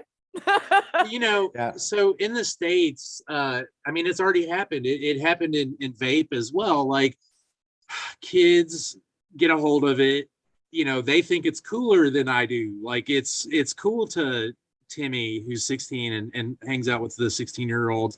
Like a side effect to me is that it's cool, but like it's not like that's not what I'm looking for. Like I'm not like, hey man, I want to go cruise and like go get high and stuff like that. Yeah. And I'm gonna whatever TikTok videos about it and stuff like that. But like because of that, like people assume a lot of concentrates, especially in the US, like they're getting regulated differently, I guess, than like flower and stuff like that. Because somebody, and a lot of the times it was an underage minor, got a hold of something and they're like, hey, I did a gram dab because my friend did it and it looked cool. That kid ends up in the hospital. Well, I'm here to tell you, and they will tell you as well, that counts as an overdose. So like now they've got like this weird statistic that they can say like, look, like young kids are overdosing on marijuana. We in the US in particular, we've had this terrible plague of all those weird fake vape cartridges that have the THC. Yeah. Bad cartridges that can make people sick when they're heated up and stuff like that. Delta 8, oh God, I will rant about Delta. I hate Delta 8. And the reason that I think that's the like the synthetic one or whatnot. A lot of the people in a place like Kentucky where cannabis is illegal, they're using Delta 8 to make money and then also establish like a customer base that oftentimes is a bit younger than like what I would think of as like the average consumer of cannabis or whatnot. And I hate that it's like one more thing between cannabis and legitimacy, because like the news latches onto the fact that like you can go get this legal high from the fucking gas station.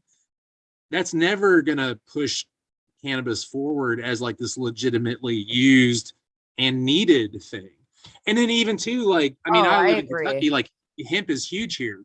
And there are some monster hemp farms in the state of Kentucky. It's really cool to drive by and see that kind of stuff. But like, But when it comes down to it, it doesn't matter whether it's hemp or it's CBD or THC or whatever. It's still a medical drug. It Mhm. still has to be treated like that. So, you know, that's where it comes down to the people themselves making it safe. Number one, none of that stuff should be sold in a fucking corner store anyway. oh my That's God, right at the bodega. stupid. Yeah, like who allows that? I know they were doing it here and they've cracked down on them. They have removed it from the Right. stores and they've fined them because they're not supposed to have this stuff, even if it is, you know, hemp based or whatever. And then every parent themselves, if they've got little kids, a lot of the edible packages, like they do look flashy, and a kid will be like, "Ooh, it's, you know, a sour yeah. gummy or whatever." Man, just get a lockbox or have a locked some, you know, something. It's up to us to make it safe. I mean, so that shit doesn't happen. I mean, take care of it. Yeah, like if you, I don't know. It's so crazy. It's just terrible. It's so terrible. I don't necessarily think it should be like the Wild West. I hate to say, like, I think there should be some, maybe not necessarily a regulation, but there is a benefit to having doctors. I don't know, maybe Alex on one of the last episodes from the Tuesday Night Tokes had said something about that. Like doctors need to be able to know how to talk to patients about this kind of crap. And we need to be able to talk to adults about this sort of stuff and not sound like a bunch of fucking crackheads. Sorry to interrupt you for a second. No, but it's good. I do not agree with Spartan in chat. I'm sorry. I love you, Spartan, but I don't agree with you on cannabis being allowed to be sold anywhere.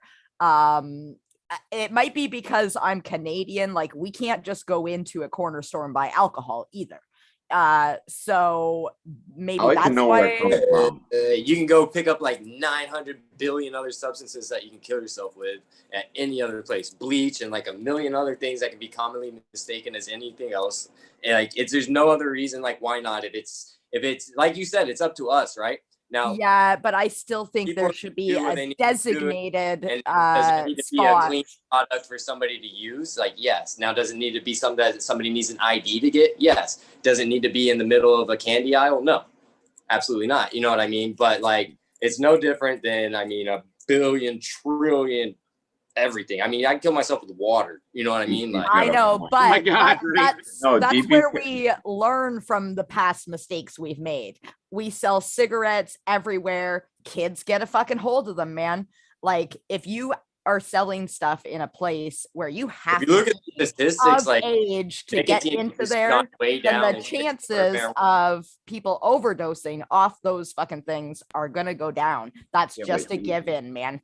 He made a point. There's worse things, even in a smoke shop, in some locations, that are worse than that. All right. My particular thing is like I like to know where it comes from, so I wouldn't do that. But he, Spartan. Actually, at first I was like, I just, I like to know where it's come from.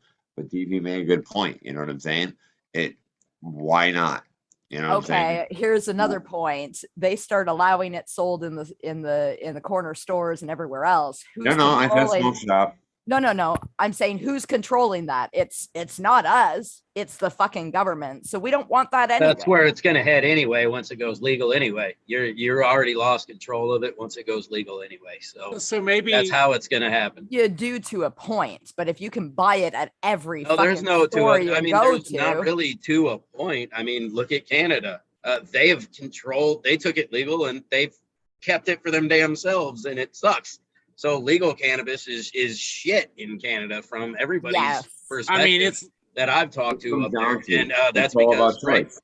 they grab a it hard and took choice. hold of it. All right. So you guys are just lucky It's that about you education. You got to tell these people what the fuck is going to happen if you take this substance. It's not like, oh, what's going to happen? I wonder what this is like. You know what I mean? They need to know what it's like. They need to, you know what I mean? Like education is one of the biggest things. They need access to, and like a lot of it is learning by mistakes. Like how your parents tell you shit all the time. Your whole fucking neighborhood tells you shit. You still stick your fucking hand in there until you get burned too many times and you stop burning yourself. You know what I mean? Right. You're like, You're not going probably to shouldn't die. stick this in You know what I the- mean? If it's good medicine, or even it, you know what I mean? Even at this Delta 8 stuff, even if it's, you know, clean provided, you know what I mean? Like it's trash, it's bullshit, you know what I mean? But it's a lot safer than the synthetic shit, you know what I mean? Like No, Delta 8 is, I mean, it sort of is. it's all trash, you know, but access to it's all the education behind it. It's the misinformation that's out there, you know what I mean? Like the people got to know what it is.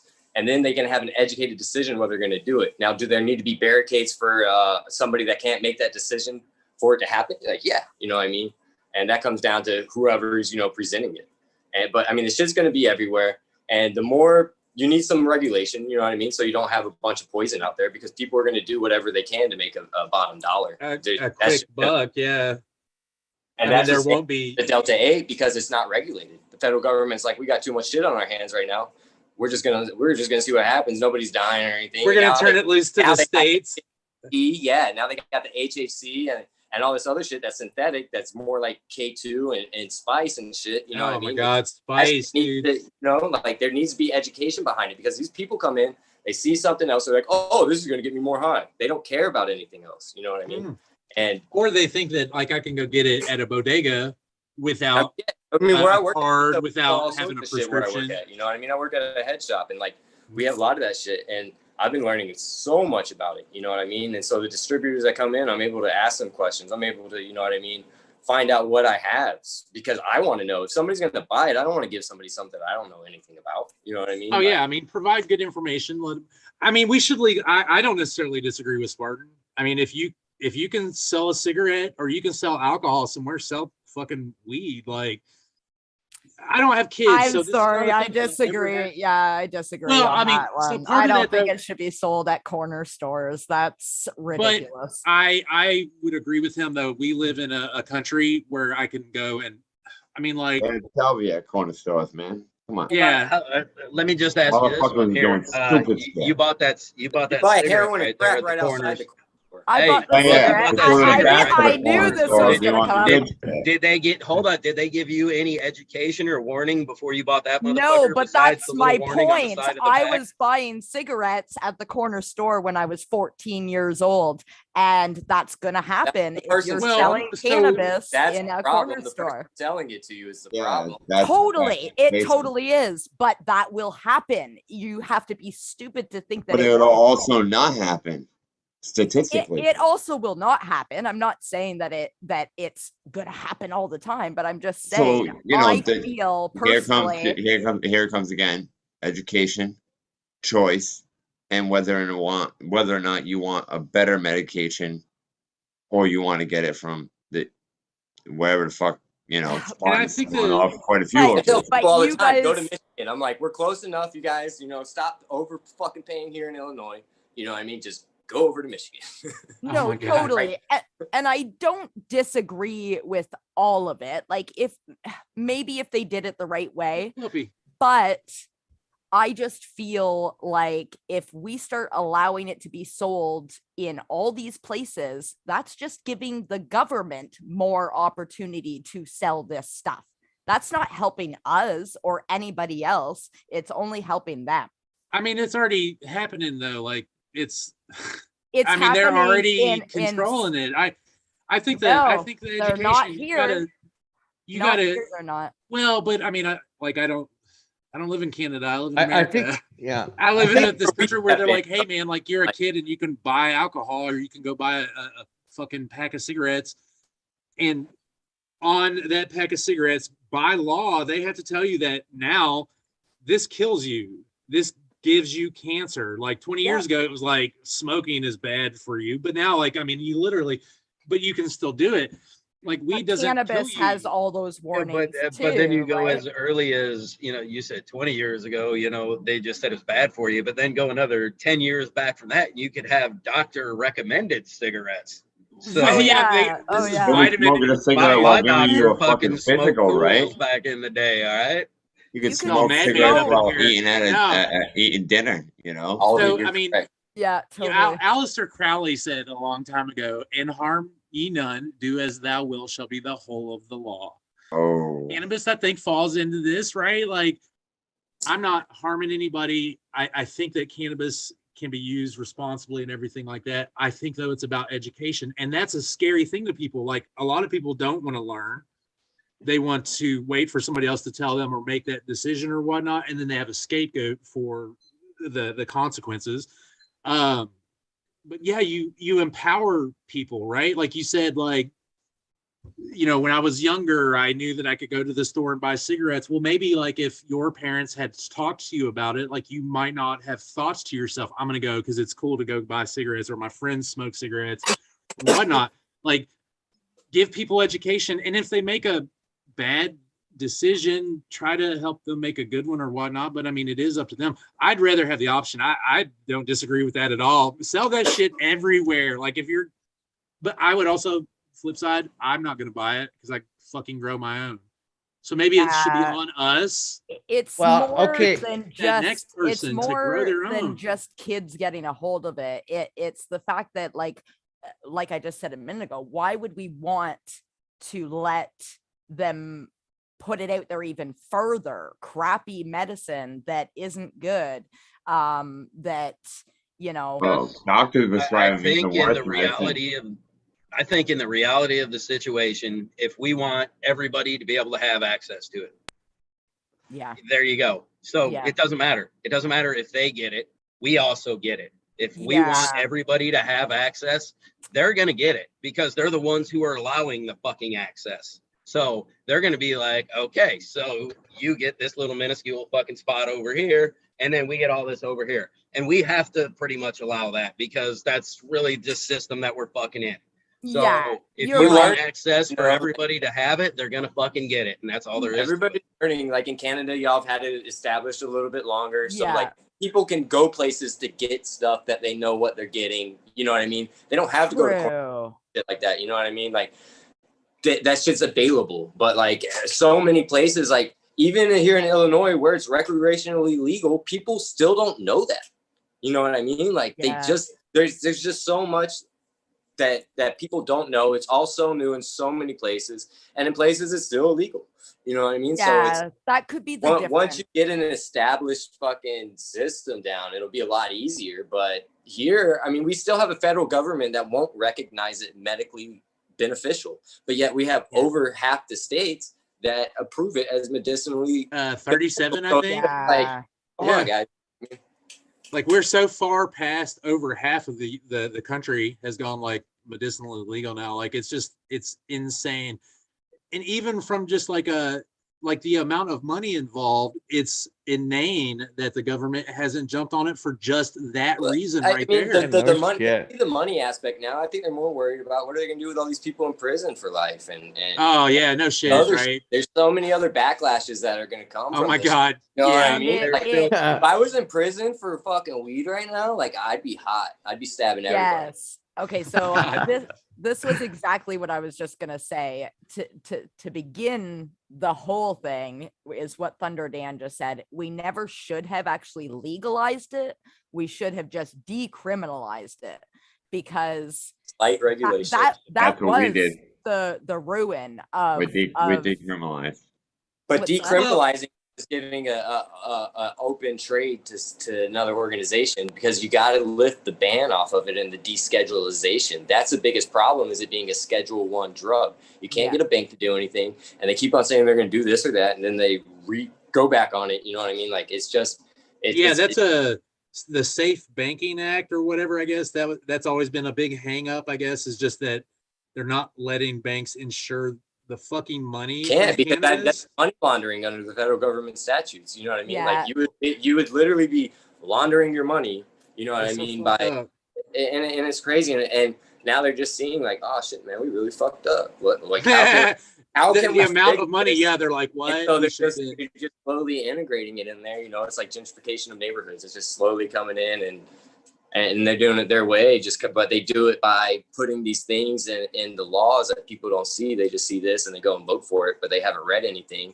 And the next thing you know, like, you can't have more than whatever, you know, and it's just, no, you're not able to grow and you're not able to do this. And it's so restrictive and you have to pay so many amount of taxes. And now it's just more of a headache. I'd rather go down to the hood and fucking deal with Leroy over there. You know what I mean? Like, it may be a headache, man. And it may be a headache to us as growers, more so to anybody that's growing in a commercial type endeavor or like a larger scale, like caregiver type endeavor. But as somebody that lives in an illegal state, I don't give a shit. I would love to have some form of legalized or even decriminalized cannabis. Like, the illegality is not stopping me now, but what it is doing is it's stopping just, again, that legitimacy. There's too many people that I know personally that are afraid to even approach like an adult conversation about it. Like, it's been demonized. And that's the thing I'm noticing about like watching a lot of the older episodes of your all show, of these other podcasts and stuff like that. Like, you know, a lot of the times a new grower comes into the scene and like they start watching and they're watching a grower that they like, or they find them to be funny or whatever. You know, that grower's like, well, I've been doing it for 30 years. There's $18,000 worth of equipment in this greenhouse and a team of people who also have X amount of years of experience and knowledge about this. Like, that's not what I'm doing. So like, some of that information is going to be good, but like, I don't, you know, like some of it just doesn't even apply. Again, I think that just legalize it in some sense, take some of that stigma away. So then again, that next person down the road is able to say like, all right, hey, I have some questions that I've been afraid to ask. You know, does it get you high? You know, can I smoke something or grow something that won't get me high? Everyone here knows you'd say, yeah, CBD. Let's talk CBD. Let's talk some of these other cannabinoids that we know about now. But we can't. I can't do that. I can't like roll down the street and be like, hey, doc, I'm anxious. Can you recommend this natural medicine to me? He can't, but he can be like, hey, did you need, you know, this benzodiazepam? Did you need something stronger than that? You know, like, oh, I mean, I don't want you to get like hooked on heroin. So here's some Suboxone. Like, yay. That's not cool. It's not really cool at all. It is not cool at all. And that, like, growing up in Kentucky, especially, is like the reality of the situation. Like, people don't realize that it is more than just smoking to get high. I think Alex said that's like the lowest. Also, you know, I think you touched on it, man. We didn't, and I think it's actually something kind of like what Miranda has going on is we need to fucking destigmatize it, right? It's, while I believe Aldi said it in chat, right? We don't want a fucking, you know, 5-year-old getting a hold of a fucking concentrate pen, taking a big old fucking live resin rip.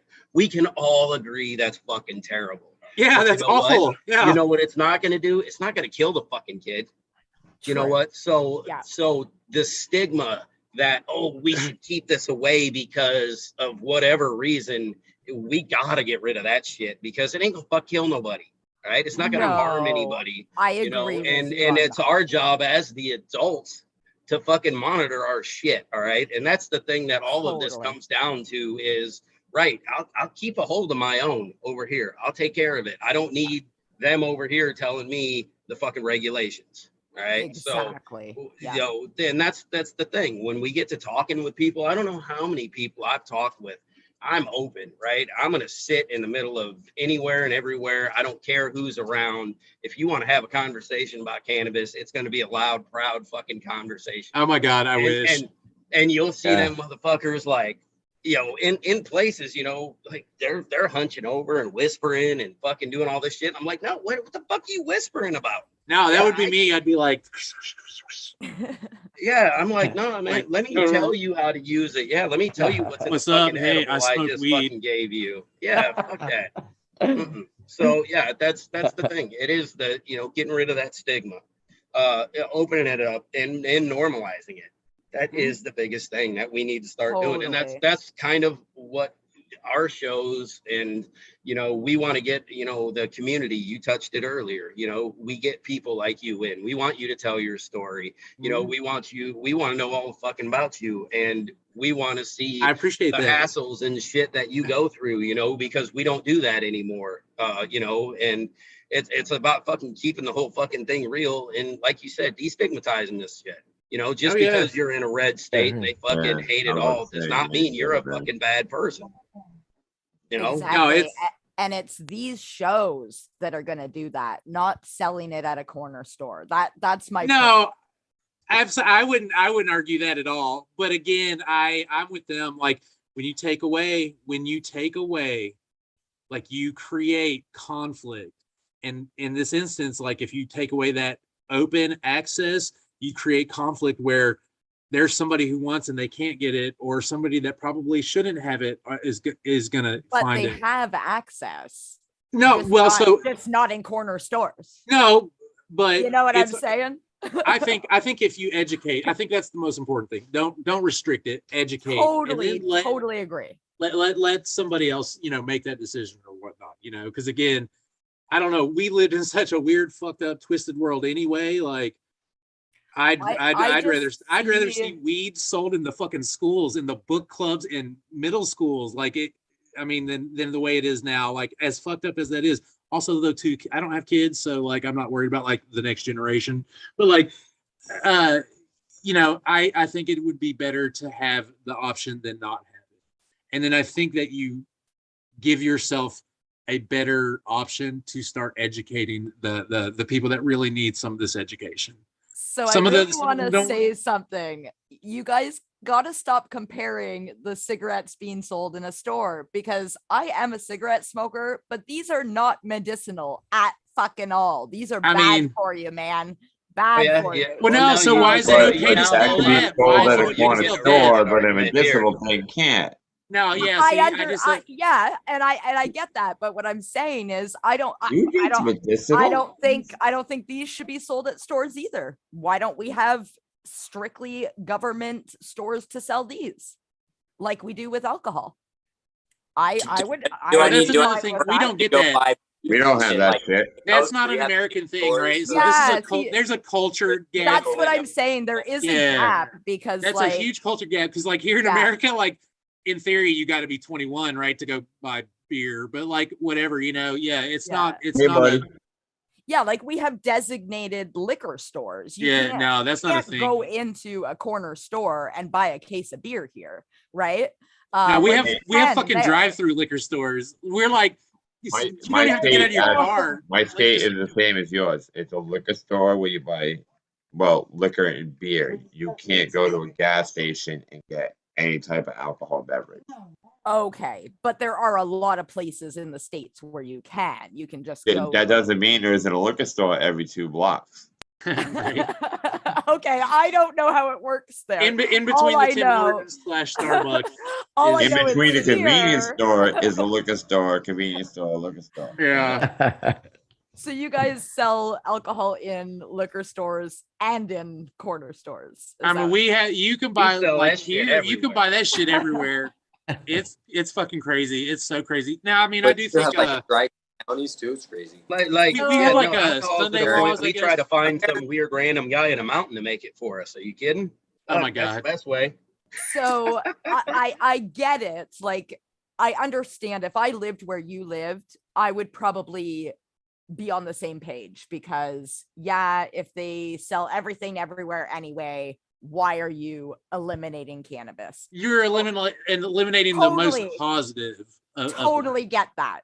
From my side of things, it's a little different, because I've seen some stuff that probably you guys haven't seen. And so I work at an indigenous dispensary. We're not run by government. Then there's government dispensaries. And basically, like, I've seen it, like, the business go down, because the government at first they said they were going to only allow a certain amount of stores in certain areas. And then they changed their mind and they just flooded everywhere. So and they did this purposely to take away from us because they won't come and shut us down. They don't want to get into all that because that would be bad. But so that's what they've done, I think, to eliminate us, is they've put out as many stores as they can. And they're not all going to last. They're going to close down, probably over half of them. But they did it so that everybody could have access wherever the fuck they were. Yep. So now it's taken away from us. So that's why I'm so passionate about this subject right now. Cause I'm like, also when we get into go into stores too, like, come on, man. when you get into the heart of that matter though, that is business as a whole. So you need to have the product to back up the shit that you need, so that you continue to have your business. It's nice meeting you, dude. And we do, but they have a bit of an up on us because of the fact that we're a half an hour drive outside of any town. They're making it fucking extremely hard on you, and it makes you have to really step your fucking game up. But and that is the only way to survive. But and I don't want to make it sound like it's not a big fucking deal, because it sucks that they're trying to screw you, but business is business. That's how shit works, man. It's cutthroat as fuck. That's why I'm telling you guys my opinion, because it shouldn't be legalized. It should be decriminalized, just for that very reason. I'm curious. And the same reason is you should be able to have your fucking dispensary somewhere else also. You shouldn't be locked down to your one fucking area. So if you could move and compete with them, it'd be a whole different fucking argument, wouldn't it? You'd be all about totally have be. that shit, it would you? be. It would be. See? I'm not saying that, but my opinion is based on what it is now. So So I'm curious if your laws in Ontario are the same as ours in BC, because on the I can like here in BC, all retail stores, they have to purchase from the licensed producer. Where the difference is with you get your medicine from people and trust. Whoever I want to purchase from. Yeah. So exactly. I would go to somebody like Fluff or somebody like Bluegrass. Yeah, exactly. Yeah. But the big and the other, so the quality right there, I mean, is night and day.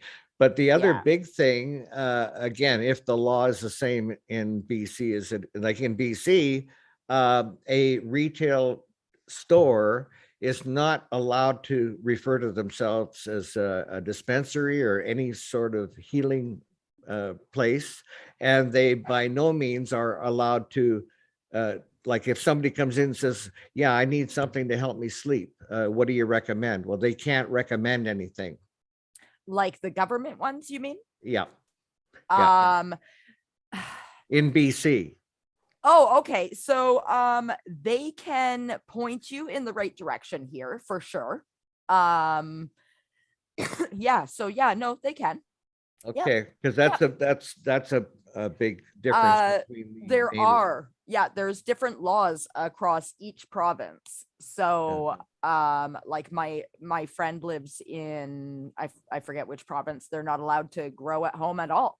Is it Manitoba? Manitoba, and Quebec? Yeah. Well, the US is like that as well, right? Like quite a few of the states that have legalized or whatnot don't allow for home grow, or they may allow for I guess, is it pretty common? It might be like, oh, you can have 4 adult plants per household or adult, or whatnot. Like, which again, I mean, I don't know, like if I had it legalized and they were like, hey, Baked, you can legally have 4 plants, I'm going to have 24. I'm not looking for their permission.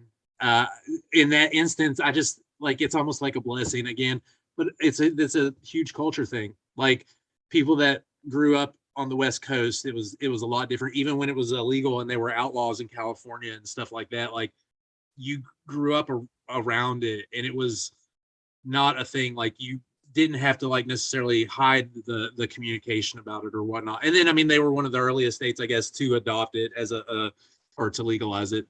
And it's just not made its way to where I live yet. It just really hasn't. Like, I think about the closest that you can find like a really healthy, vital cannabis like market and then state that seems to be, I mean, they've got issues as well. Every state, I know some of these guys are in Michigan. Michigan, that's like almost like weed heaven. Like, I don't know. It's this weird spot like that at times. I don't know. There's just a lot of really fantastic stuff that comes out of Michigan. It seems like, I mean, growers and information and like people that are fighting a lot of the misinformation and the bullshit from the government and stuff like that. I like a lot of the stuff that I've heard from growers about having grown in Michigan.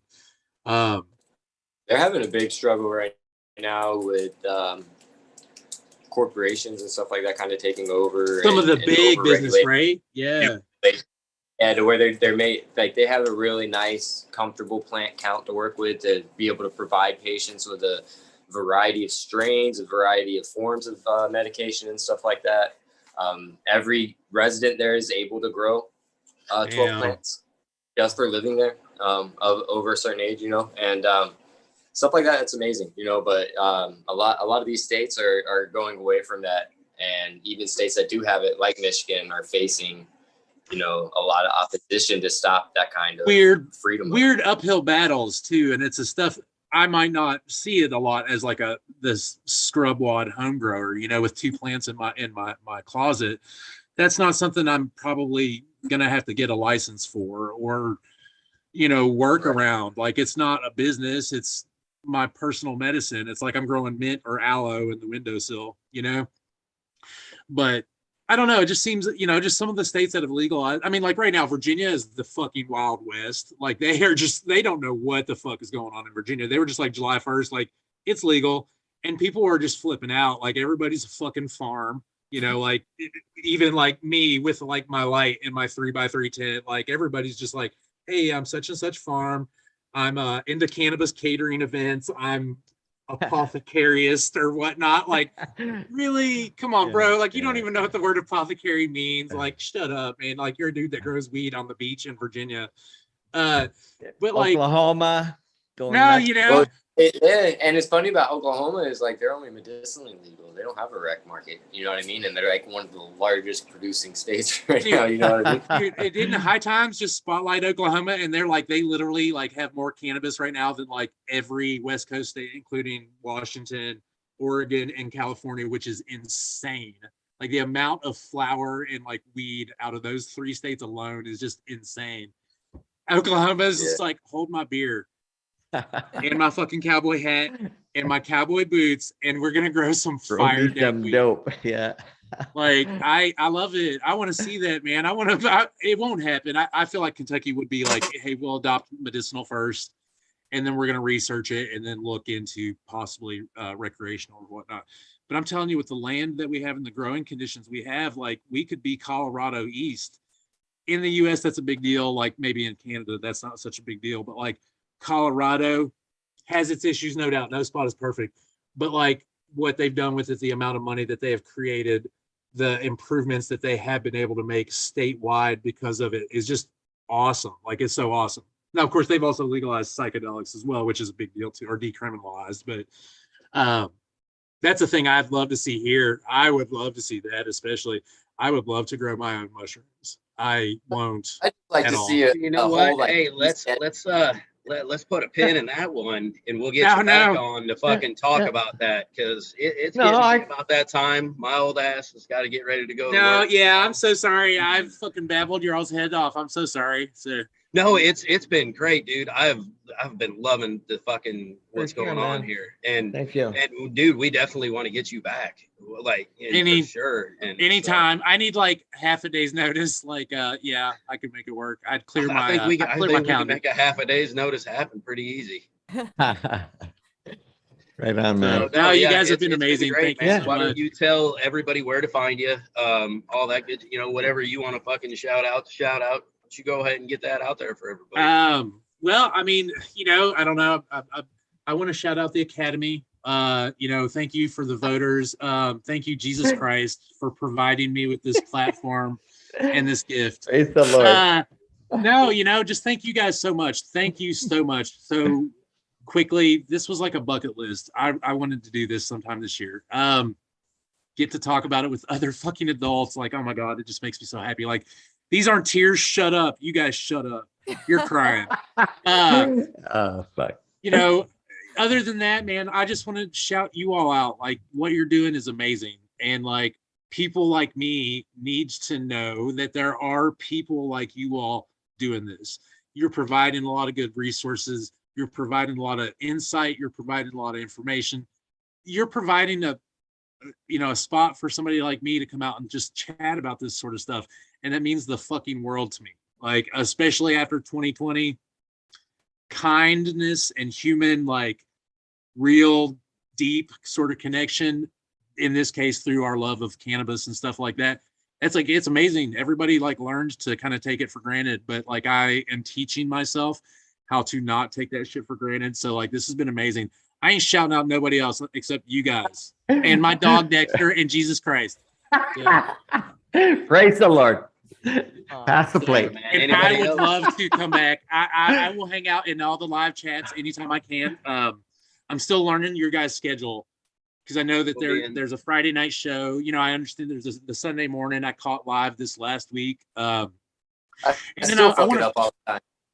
I want to branch out. I want to start watching some other stuff too. I would just want to see, like, it's awesome. It's amazing. I love to hear. Absolutely. Like, I mean, this whole community is around, man. I mean, you'll follow this chat from this show to Future Cannabis Project to Michigan Bros Grow Show to fucking Neighborhood Grows to the rabbit hole. Fucking Eagle. I mean, I like this rabbit hole. It's a good one. It's friendly.